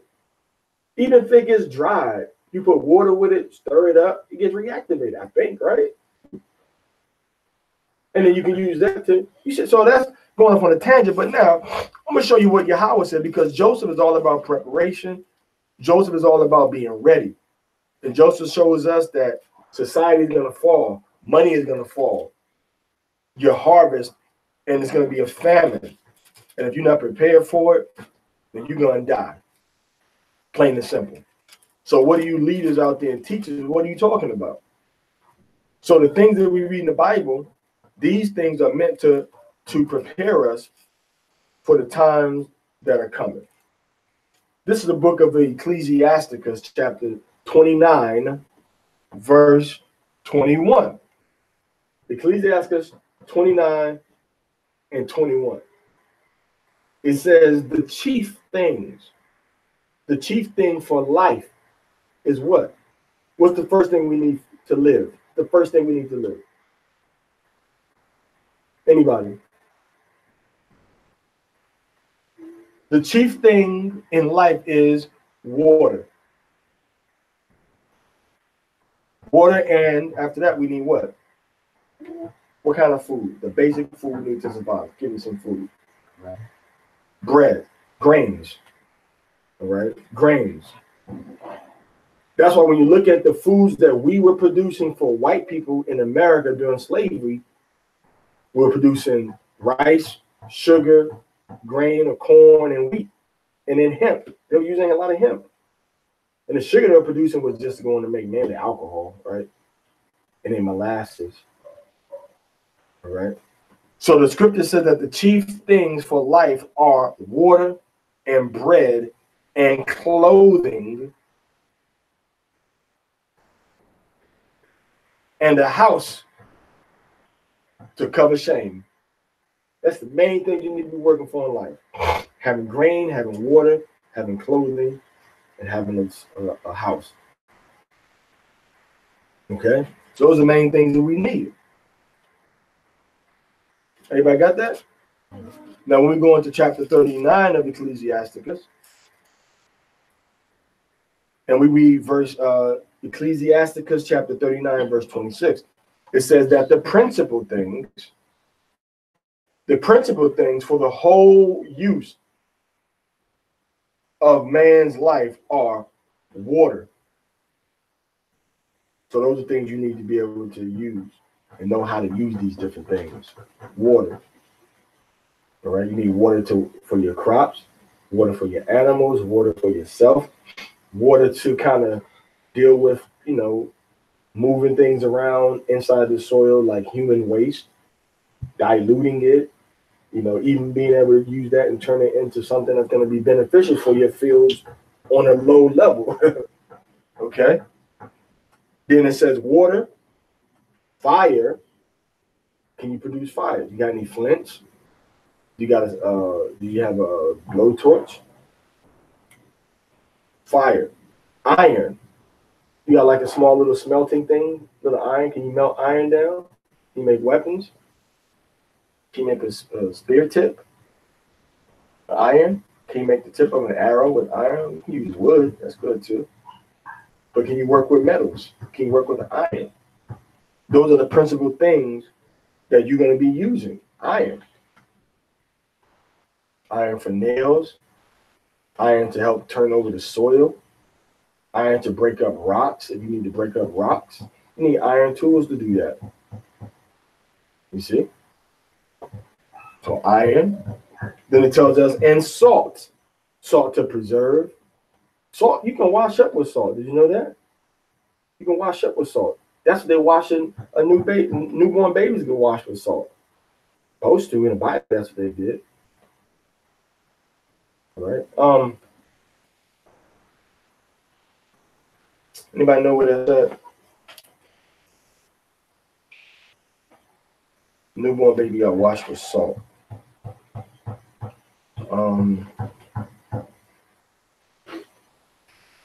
Oh yeah, stop clowning.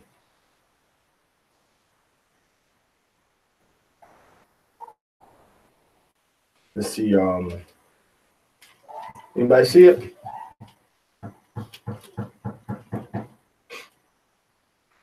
Let's see. Excuse me.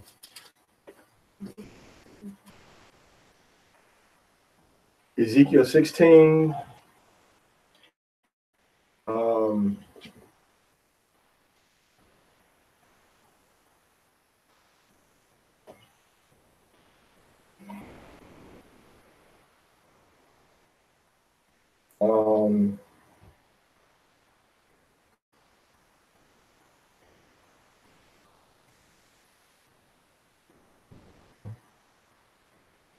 Ezekiel 16 what?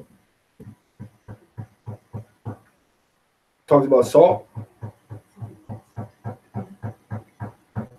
Okay, Ezekiel 16 and verse 4.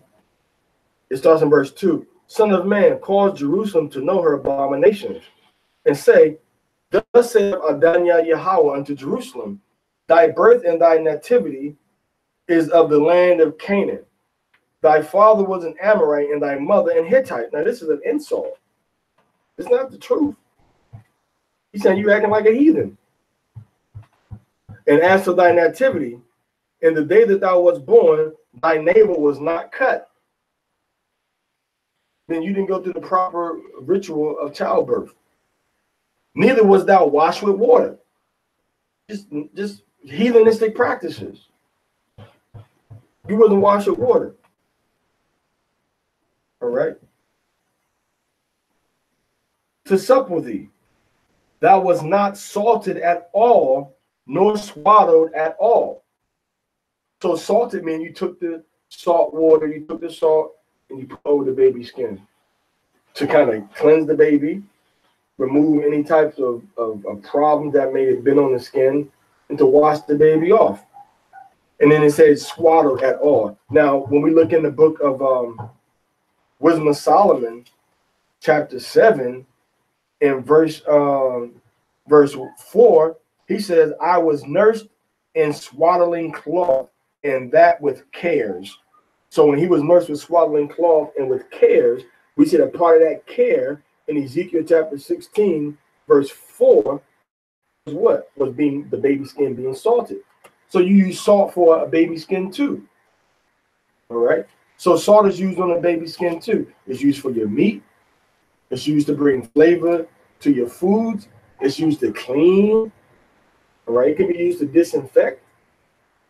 It can be used as an animal repellent, an insect repellent. These are all things that salt can be used for. So this is the book of Ezekiel, Ecclesiastes chapter 39. The principal things for the whole use of man's life are water, fire, iron, and salt.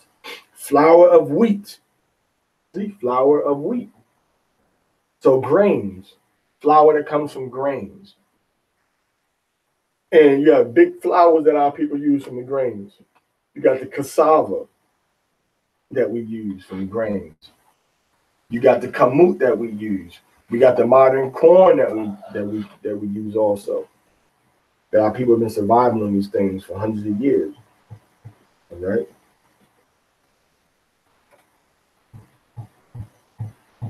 So it says flour of wheat, honey that comes from a bee, milk that comes from mainly the goat milk we dealt with.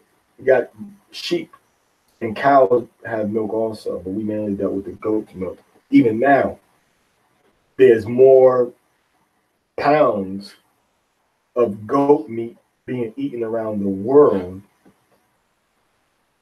than cow meat, meat, not the milk, but the meat. All right. Honey, milk, and the blood of grapes, dealing with wine, dealing with grape juice.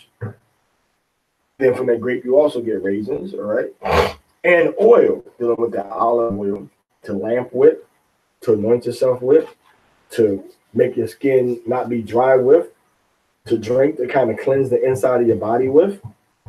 Mainly like an olive oil or maybe coconut oil, just the oil. And clothing. All these things are for good to the godly. So for those that fear the Most High, all those things are good. Okay? So to the sinners, they are turned into evil. Oh, I got to work to get these clothes. So I got to do evil. I got to break the commandments to get these things. I got to do this on a holy day to get these things. There be spirits that are created for vengeance, which in their fury lay on sore strokes. In the time of destruction, they pour out their force and appease the wrath of him that made them. So Yahweh going to bring some vengeance and fire upon you, some destruction upon you, if you break his commandments and you try to get these things that are meant for good, and you try to get these things, through evil means. Okay, you try to get these things by evil means. All right, so that's the Torah portion right there. All right, Khan. All right, so now we're gonna move into. Anybody got any prophets? I mean, not prophets. Anybody got any comments on what we just went over with Joseph and the preparation, or any of the aliyot? Okay, good to Huh? Uh-huh. The what?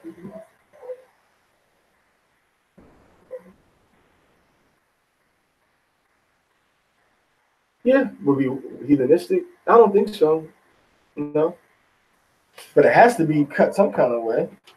It has to be cut some kind of way. You know. And so I don't think so. I don't think that keeping the if the placenta falls up by itself is still being detached. All right. Huh? Okay. Who said that? He said the first day. Maybe that's something to consider in research. Does it need to be cut on the first day? And check that out. Because you're always going to side with the Bible over science anyway. Because Yahweh knows best and his prophets know best. So, all right, she was saying that the hospitals and some of us even sometimes say, okay, to keep the umbilical cord on there and let it fall off by itself. But she's saying that in Ezekiel what?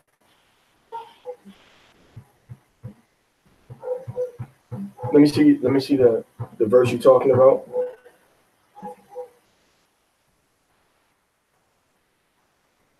Going into Ezekiel, was it 4 and 6?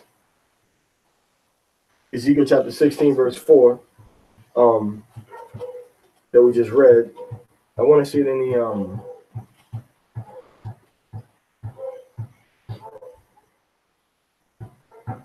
and as for that activity, in the day thou was born, thy navel was not cut.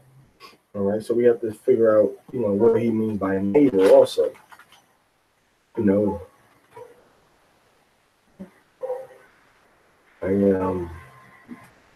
what are you calling it? I don't want to be on to call it. I mean, a lotus bird because that makes it seem definitely something paganistic. Because lotus goes back to Egypt, and then you got the lotus dealing with Hinduism and stuff and meditation. So, what else? Is there something else that they call it besides lotus? As for the nativity in the day, because also day is used not always in a 24-hour sense. It can also be used in the sense of like a time period. So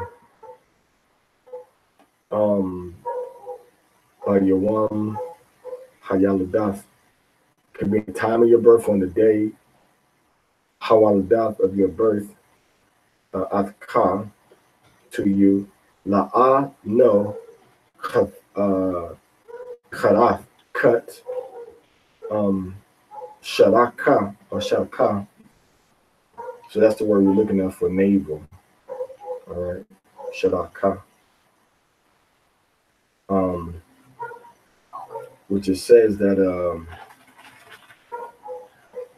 a nerve or a muscle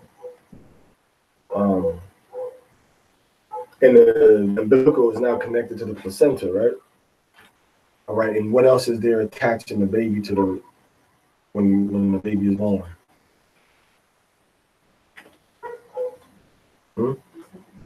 That's it. Okay.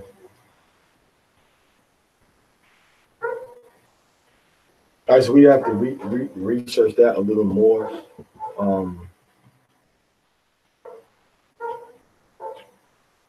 So you have to kind of research that a little more because it seems like it's saying that should be cut on the first day, on the day of your birth.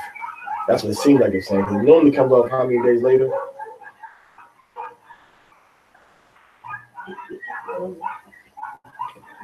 But normally, naturally, it comes off how long? How long does the placenta usually stay connected to the umbilical cord? It's the umbilical cord and the placenta, right? So how long does it usually take before it naturally severs itself? Okay, 3 to 8 days. Which if it was a circumcision situation, that could be a problem, couldn't it? And this is we don't know what the long-term spiritual effects that has on a child. We don't know that. They can have some type of stuff saying, okay, yeah, this is the good things that happen, but we don't know spiritually, internally, on a postponed, from a postponed perspective, what happens. You know what I'm saying? Because somebody can say, yeah, man, you know, I drink this cough syrup and I just go right to sleep. It's good. I'm tired. I drink it, go to sleep. All right. You keep doing that, you know, over a year or two, you're gonna be killing your insides, right? Your organs, your insides getting all messed up. So I don't know scientifically how they could justify it. I know scientifically they do, but in the scriptures it make it seems like that it's not good, you know, to postpone cutting it. Makes it seem like you need to cut it on the day of the birth. That's what he said. He says the lawadath, which is the birthing process, the day of the time of the birthing of the coming forth. Or it could be your womb in the sense of in that time frame, you know. But he says cut off. He says cut it off. He says cutting. You know what I'm saying? He says, yeah, you didn't do this on time of your birth, and you wasn't put salt, had salt. So the normal practices that you would see in Ezekiel's time from a biblical and a Hebrew perspective were not carried out, and it's used as a criticism from Ezekiel. Can anybody see that? He's criticizing it. So it makes it seem like if we want to line up with Ezekiel, we need to. Also, Ezekiel says that, you know, I've never come near a woman. I haven't come near a woman when she was on her period. Okay?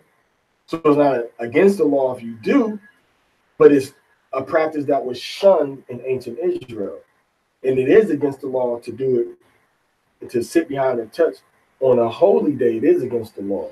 But now you make yourself unclean on purpose, unless it's unavoidable for health or care purposes. I mean, you might have a woman that's on a cycle, and she might just fall out and bleed all over the place and go unconscious. You don't just be like, oh, it's a Sabbath, we can't touch her. You got to attend to it now. When you hear, boom, you hear a big collapse. Like, oh, so-and-so fell down. They bleeding everywhere. You know, people got to go. People that can go got to go and deal with that situation. You know what I'm saying? And if there's no one to deal with the situation besides you, and it's a holy day, it's a Sabbath, then you got to make yourself unclean on that particular time too. You know, everybody got me? But not just a random disregarding of the ordinances that we have. So, and interestingly enough, we in the book of Ezekiel, chapter 37, verses 15 to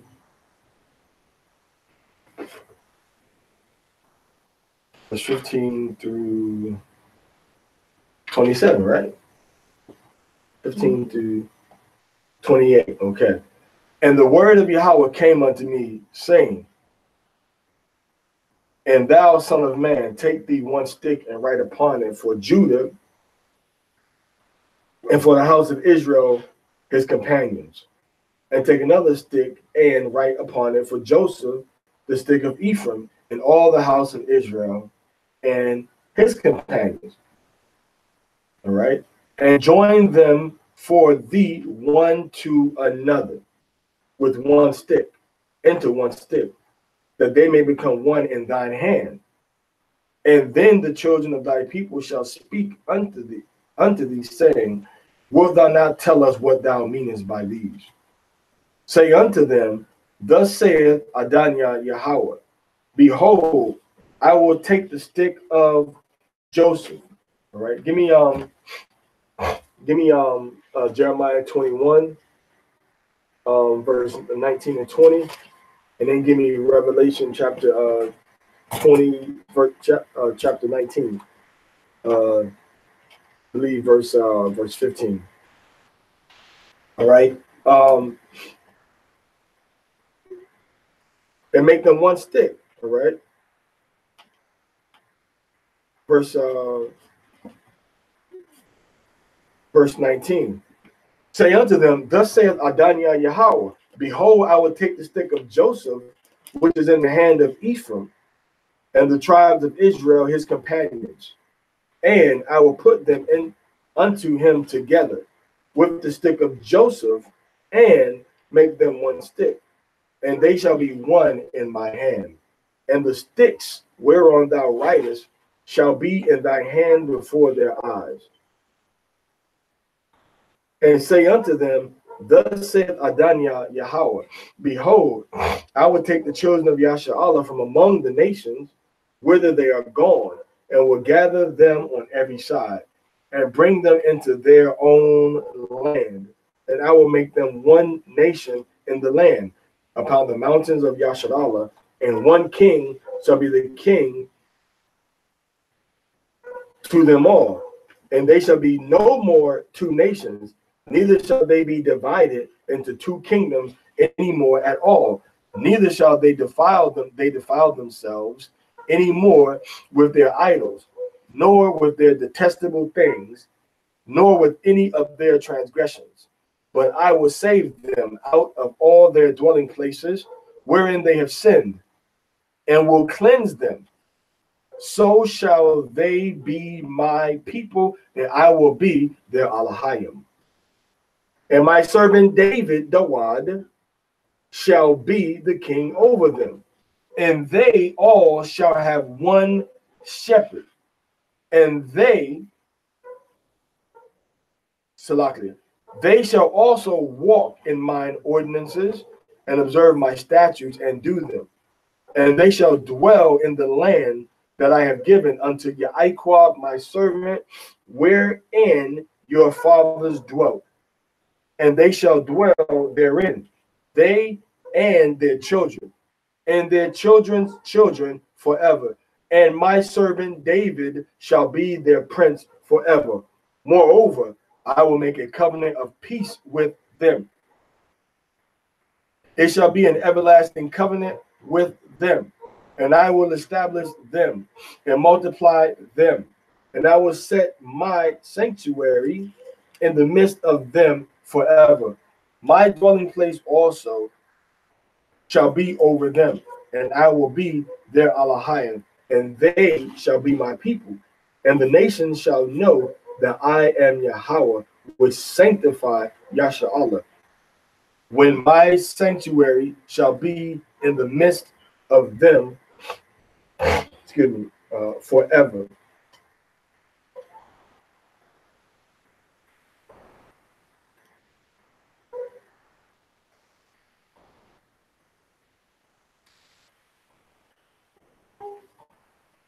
Okay, so we went to Ezekiel chapter 34, verse 23 to 25. We already read that about David. You see that? We already read about David. So here we see about David again being the king. David is going to be a king over Israel. Yahweh Shai is going to be king over the whole world.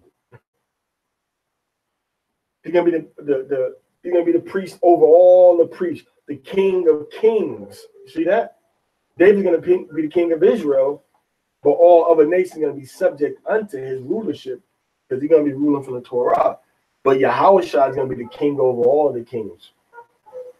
All right? He's going to be king over the whole, the earth, the whole earth. Israel is going to be the capital of the earth. And David is going to be like, let's say, a combination of the president of the UN, Secretary General, and a combination of the president of the United States. And a combination of, somewhere along the lines like that. Right? Let's not say UN, let's say just say the president of the United States that influences policies worldwide. But the UN, all the nations, Yahweh Shai is going to be the ruler over all of the nations. And we're going to have a primary voice in decisions that's made over the whole earth. Okay? Give me what you got in Jeremiah chapter 51, verse 19 and 20. Jeremiah 51, verse 19 and 20. And while we going here is to talk about this stick, this rod that we see the Most High talking about, this stick. So we're going to use this stick, and I'm not sure if the Hebrew of Jeremiah says, Shabbat, which is going to be stick, but we're going to read it because it's the same general theme. Go ahead. The portion of Jacob is not like them, For he is the former of all things. So Yahweh made all things, read. And Yasha'Allah is the rod of his inheritance. Yahweh says that Israel is his stick, the rod of his inheritance, to show, the stick to show, this is my people, this is the land, this is the inheritance. Go ahead. Yahweh of hosts is his name. Thou art my battle axe. So we're going to be his, when we come together, we're going to be his battle axe, read. And weapons of war. And we're going to be his weapons of war. Meaning he's going to use us to kill the other nations, to kill all that oppose us, to kill all that oppose him. Read. For with thee will I break in pieces the nations. With you, I'm going to break the nation into pieces. Okay, I'm going to break the nation into pieces with you.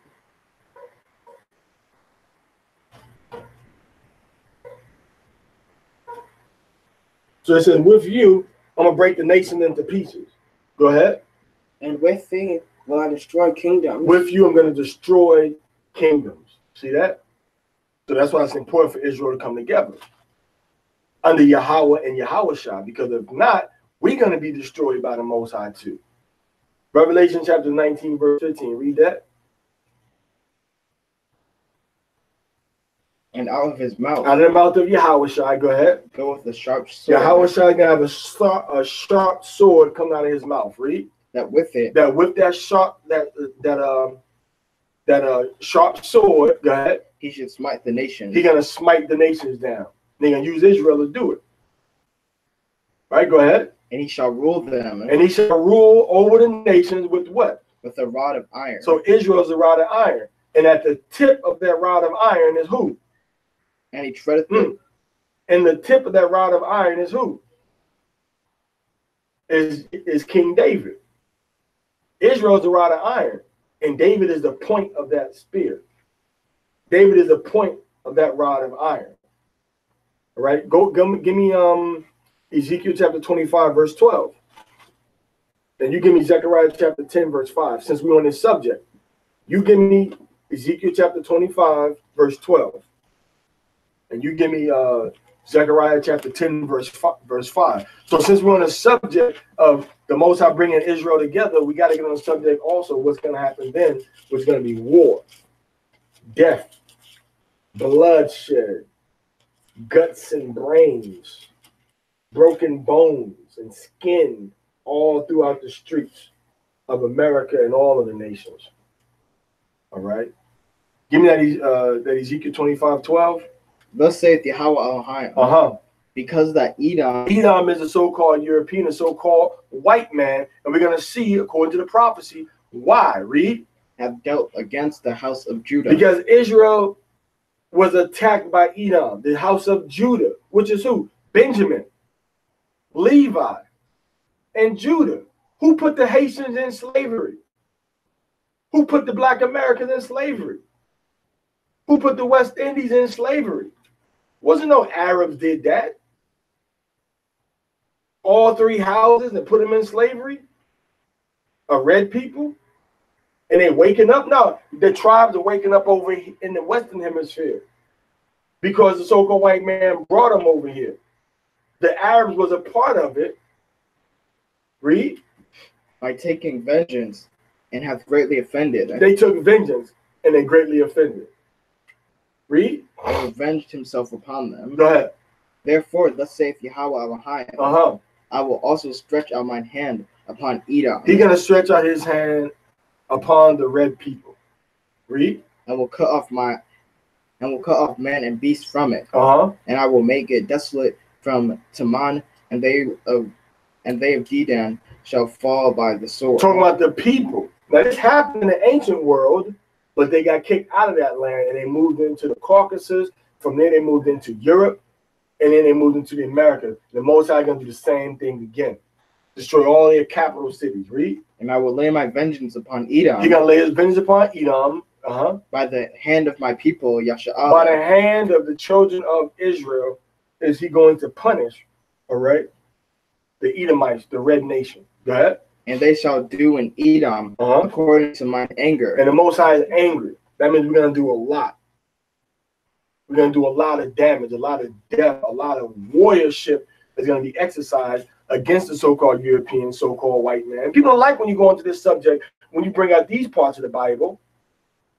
They don't like when you bring out these parts of the Bible. They want to always overlook and try to become the white man's friend and try to win him to salvation and try to become buddies and pals with him.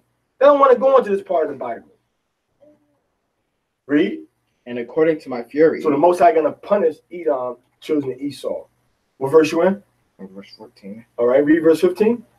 Thus saith Yahweh Al-Hayim, because the Philistines... Okay, that's good right there. Now go to Zechariah chapter 10, verse 5. Read that. And they shall be as mighty men. We're going to become as mighty men. A lot of people forget that when we read about this Bible, man. Go ahead. Which tread down their enemies. Which tread down, which step on their enemies. Go ahead. In the mire of the streets. In the what? In the mire of the street, which is dirt. Go ahead. In the mud. Go ahead. In the battle. In the what? In the battle. Man, we're going to stomp our enemies and we're going to stomp a mud hole in them. That's what that means. We're going to stomp a mud hole in them. That's what that's talking about. So you talk about Israel getting together, you're talking about a time that's going to bring war upon this earth like the earth has never seen before. People forget about that part of our deliverance. They think it's going to be all roses and all beautiful. Oh, hallelujah. All kind of glorious. Now, you might get that, but it ain't going to be like that for everybody. The Gentiles going to, have a payday coming. They have a payday coming. And like I said, man, you got a lot of these white people, they love the name Yahuwah. They love the name Yahweh, but they can't stand the name of Yahweh. How you going to have the enemies of the Most High calling on the Most High saying, oh, he's Yahuwah, and they love that name. That's who gave you Negroes Yahuwah, white people. We didn't figure that name out. That's who gave us Yahweh, was white people. We figured out, hold up, it should be Yahweh when we came out of slavery. Before that, wasn't nobody really dealing with calling him Yahweh. He showed that to his servants with the same 4 letters. Same 4 letters. Oh, you got this rule right here, and this one has to be changed into a vowel sound, but you got the diacritic mark up here, but the nikudim, the nikudo, the consonants change, and this vowel changes according to the diacritic mark. Okay, that's all fine and good, but that ain't what was given to Adam. And that's what you have to understand. Adam was not given no pronunciation that was not there in the natural letters. He was not given that. It's all fine and good to learn how to communicate with each other using the vowels, the nikud. That's all fine and good. It's very necessary, I would say, because otherwise we have no standardized, easily acceptable form of communication, unfortunately, and a form of a pronunciation. Besides using the Tiberian system.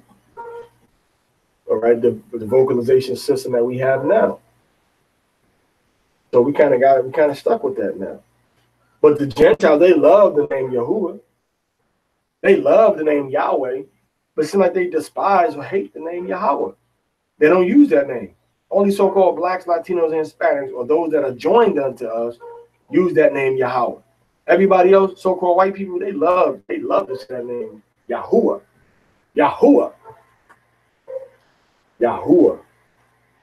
Yahuwah. They love that name. Yahweh, Yahweh, Yahweh. They love that name too. White folks love those names. Ask yourself that question. Why don't they love to say the name Yahweh?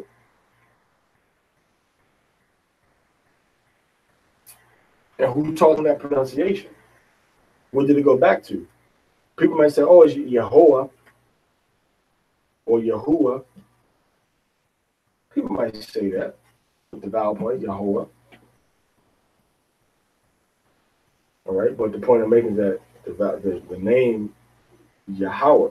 So So the Most High is going to bring vengeance upon his enemies when he bring the house of Ephraim and the house of Judah, when he bring us all together as one nation, which is happening before our eyes in the Americas. That's why Hashatan is trying to have us be divided now.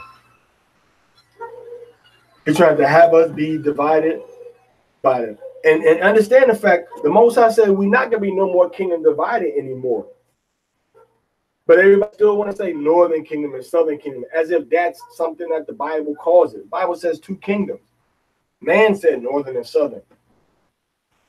The Bible said that those two kingdoms is a reflection of the evil and the wickedness that we did, not a reflection of the unity that we're working toward. So we're supposed to be becoming one now, not still harping on the difference of being house of Israel and house of Judah. All right. And the Most High said we're not going to be dealing with no idols no more either, meaning what? You got to buckle down. Strap on your seatbelt and say, we on this ride of Torah obedience, and I'm not taking off my seatbelt until the journey is over. And the journey ends when we get into the kingdom and he writes the law in our hearts, and then we can get up and move about the cabin, because now we're going to have the proper way to read and understand his laws and his commandments. So when we look at Ezekiel chapter 37, the Most High says in verse 24 and in verse 25 that David is going to be our king. Not Yahushua is not King David. Yahushua is the king over all the kings. David is the king over the children of Israel. It's going to be our shepherd to lead us into understanding of the commandments of Yahweh. And Yahweh is going to make an everlasting covenant with us. So, like I said, there's parallels between Yahushua and David and Joseph and Judah in the whole history. And we brought out some of those parallels throughout our lessons for this week's Torah portion. Con? Okay, let's go into, we're going to read Luke 24. Okay. All right, Luke 24, verse 30 to 48.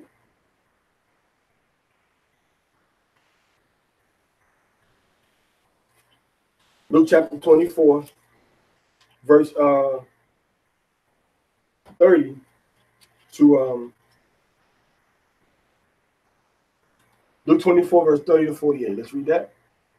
And it came to pass, as he sat at meat with them, he took bread and blessed it, and brake it, and gave to them, and their eyes were opened, and they knew him, and he vanished out of their sight. And they said one to another, did not our hearts burn within us while he talked with us by the way, and while he opened to us the scriptures? All right, so we see that. So same thing that Joseph did.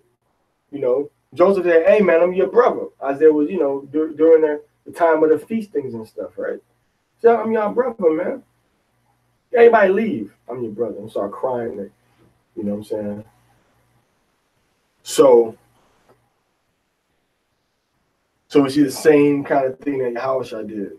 They didn't recognize him, and then he opened their eyes. He was sitting down with them. Then they understood and saw who he was. So once again, we see the parallels of Joseph, and then the same thing with Yahushua. I mean, who are you? Sitting with eating. All right? But they don't understand who the man in charge is. They don't understand, oh, Joseph, that's our brother, not an Egyptian.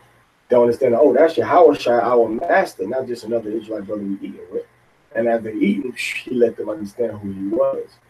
And they're like, oh, wow. And once he did that, you know, what did Joseph do what did Yahushua do when he revealed himself? What happened? What happened?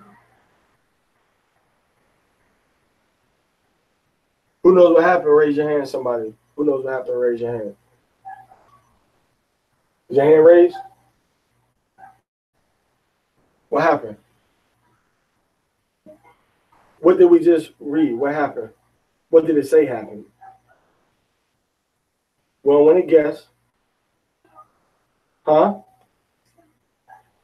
What happened to him? Why you say that? Did somebody read that, or are you guessing? Is that a guess, or is that a... Huh? Scripture says he vanished, just disappeared. He disappeared. You see? So that's the power that Yahweh Shai had. He just disappeared, man. Could teleport himself now. And he said, these things that I do, you should be able to do even what? Greater, right? So that means that we are going to have the ability to teleport ourselves too.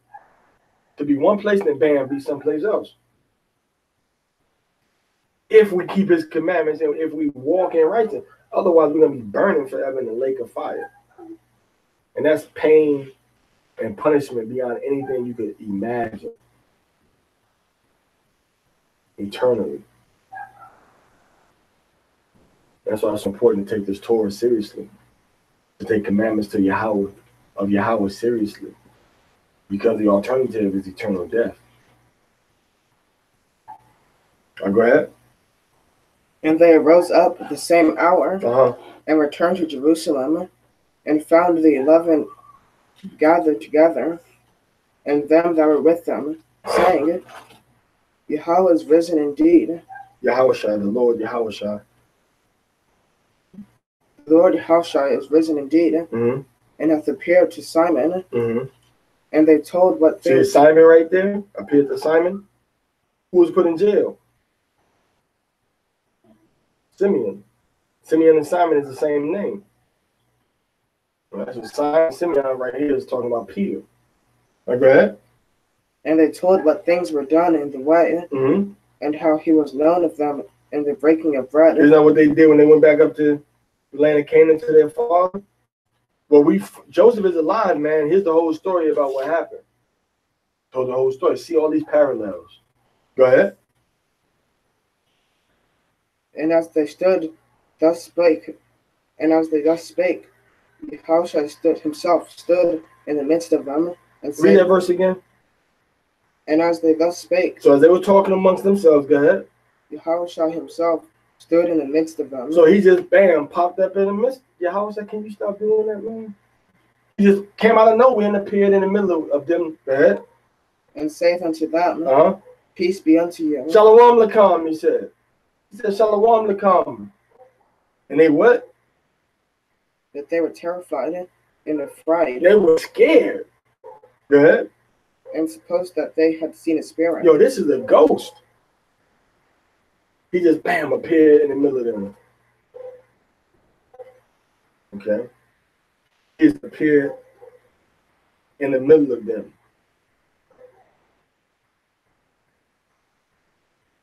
Okay. Out of nowhere. Just appeared.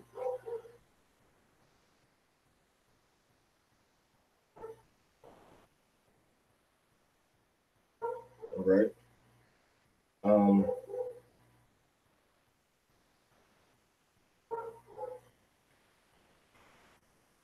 This is them, saying what happened. Go ahead. And he said unto them, Why are you troubled? And why do thoughts arise in your hearts? Behold, my hands and my feet, that it is I myself. Handle me and see. Handle me and see. Go ahead.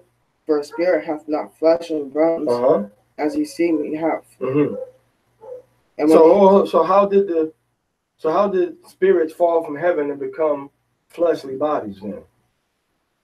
Because only the Most High got the power to make a spirit into a fleshly body.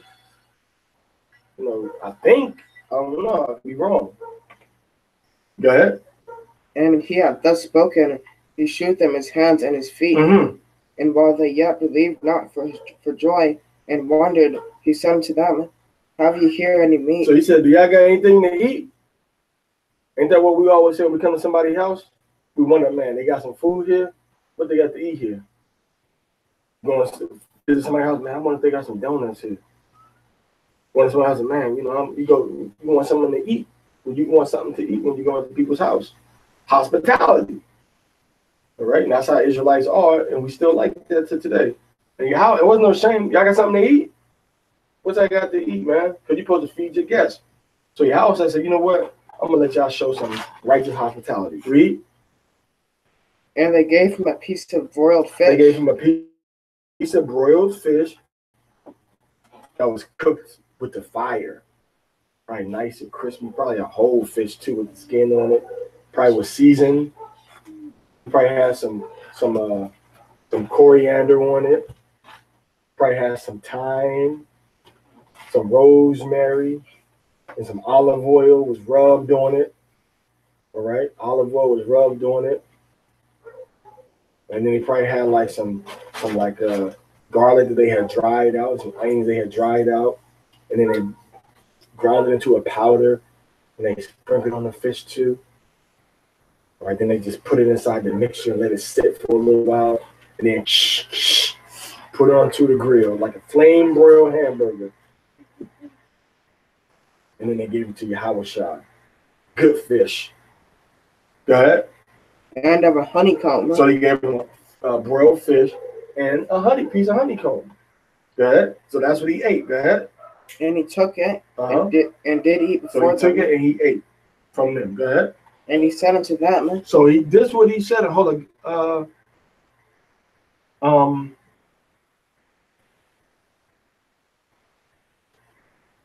Hold a second.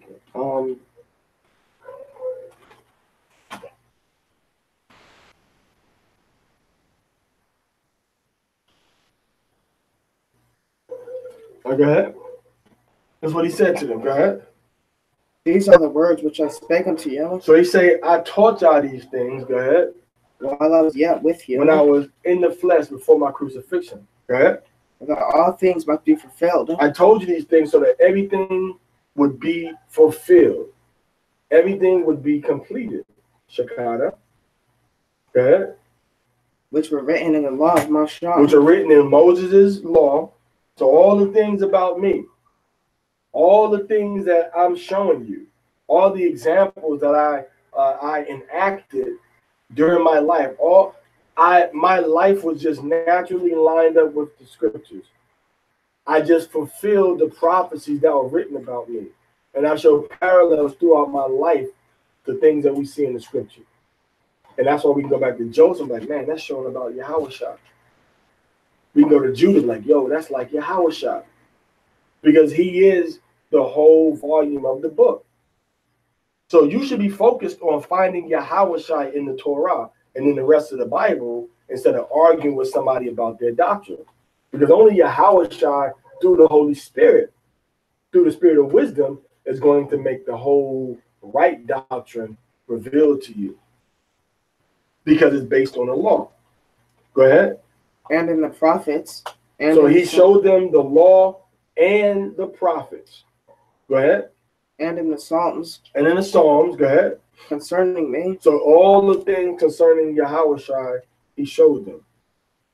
So that's the, the meaning that Yahushua, that's how he fits into the Proverbs and the Psalm. And throughout us reading, we went into the prophets.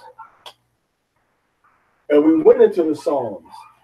Throughout this whole reading, we went into the books of wisdom. We even went into other books of Moses, showing Yahushua and explaining what happened with Joseph. And showing we always see these shepherds and the sheep. And Yahushua is the chief shepherd of all Yasharala. Go ahead. Then opened he their understanding. Then he opened their understanding. This other group, go ahead, the disciples, the 10 that were there, okay, the 11 that were there, go ahead.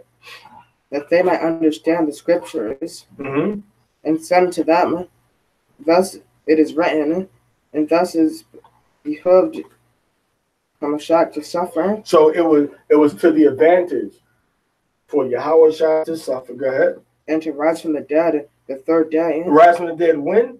The third day. So the scripture says he rose on the third day. He rose on the third day. Go ahead. And that repentance and remission of sins should be preached in his name among all nations, beginning at Jerusalem.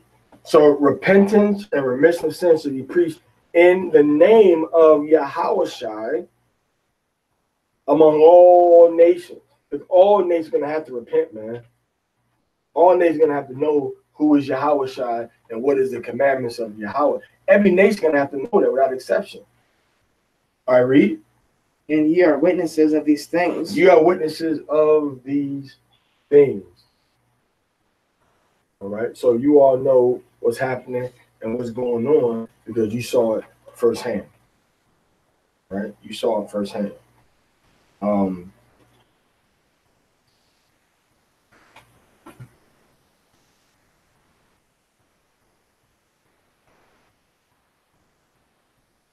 Now that first part, the first part of the conversation that happened when he opened their eyes to them and they broke the bread and he revealed who he was happening. It was Peter. First, it was Mary Magdalene, Joanna, Mary the mother of James, and the apostles. And then Peter went to sepulchre and saw that he was gone. Then two of them went into a village, Emmaus. All right. Outside Jerusalem. And two of them walked together, and one of them, whose name was Cleopas, he was answered Yahushua. Yahushua was walking with them, but he didn't see, he didn't let them recognize who he was. So they're walking and talking with him. And then they're showing the brother hospitality. It's really good to read this whole chapter 24. All right? Chapter 24. It's really good. And I'm telling y'all Israelites something too, man. And I see this going on, man, with a lot of you brothers that I really love dearly and care for a lot, man. Stop digging through the Bible trying to find some new, improved way of doing all the different things. Stop trying to change the Sabbath, man. Stop trying to change when we observe the new moon. Stop trying to observe when we change the months, man.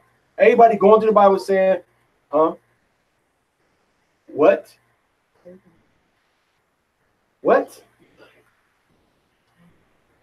I can't understand what you're saying. You said observe when we change them. I said stop. Yeah, everybody they're gonna try to stop and change when we observe. Stop trying to, observe and change the months in different ways. You're trying to change the Sabbath and change how we do the new moon and change how we count the days and change when the day ends, man. Stop doing that, man. It's a spirit going on with our people. They want to try to go back and say, everybody before I woke up was wrong. Everybody before my teacher was wrong. The Bible tells you the conformity of all doctrines from Genesis chapter 1. Any doctrine you want to talk about, the moon, the day, time, evil, good and bad, Yahushua, death and punishment, it's all in Genesis chapter 1 because it sets the balance between light and dark. It sets the balance between the polarities and the contrast that we need to understand the rest of the Bible. It's all in Genesis chapter 1 or in Genesis itself. Or in Genesis itself.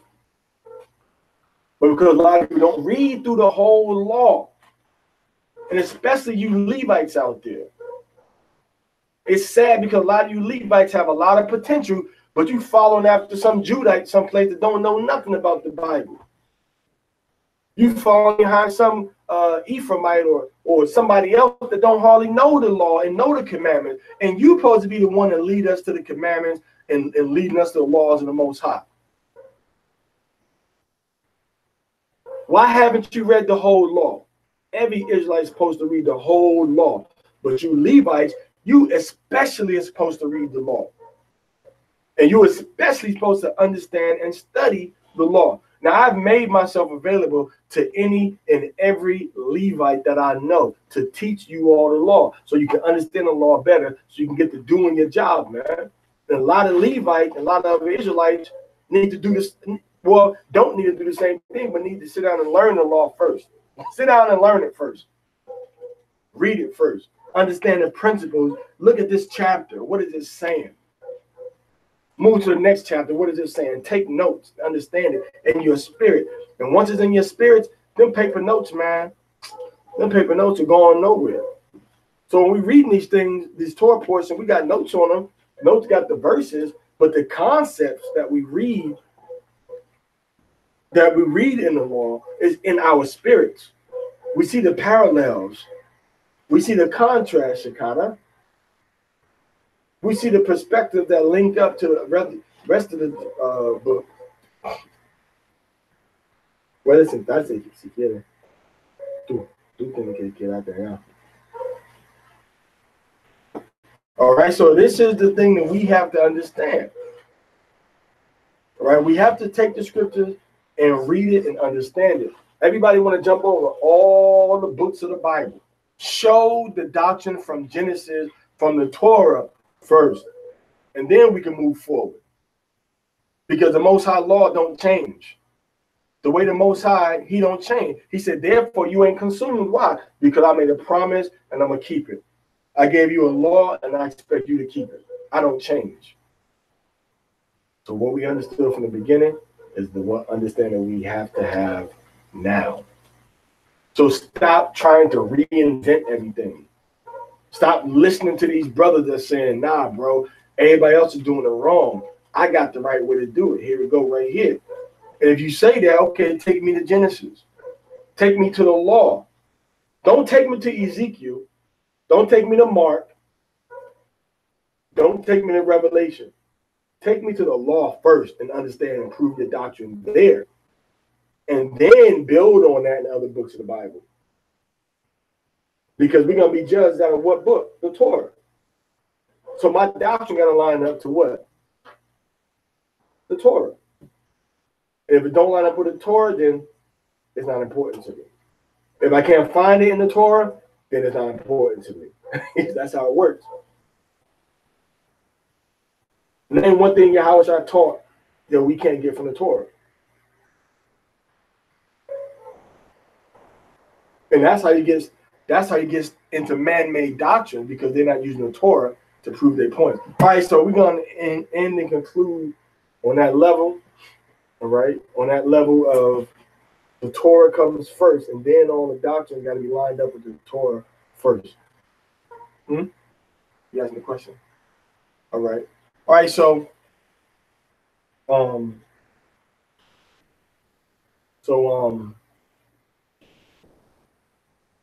what? Why can't the baby need to walk up with clots? With salt, because it helps clean the baby's skin. And it helps, if there's any cuts there, it can make the cuts get better fast too. And it makes the baby's skin smooth and soft too. Okay? All right. So the next new moon is going to be January 5th, so-called Saturday night. And Passover is going to be April 18th to April 19th. That's the first day of Passover, Feast of Unleavened Bread. And the last day of Passover, Feast of Unleavened Bread, is going to be April 24th to April 25th. All right? So, Yahweh be with you in the name of Yahweh Shai HaMashiach. Shalom Lekam.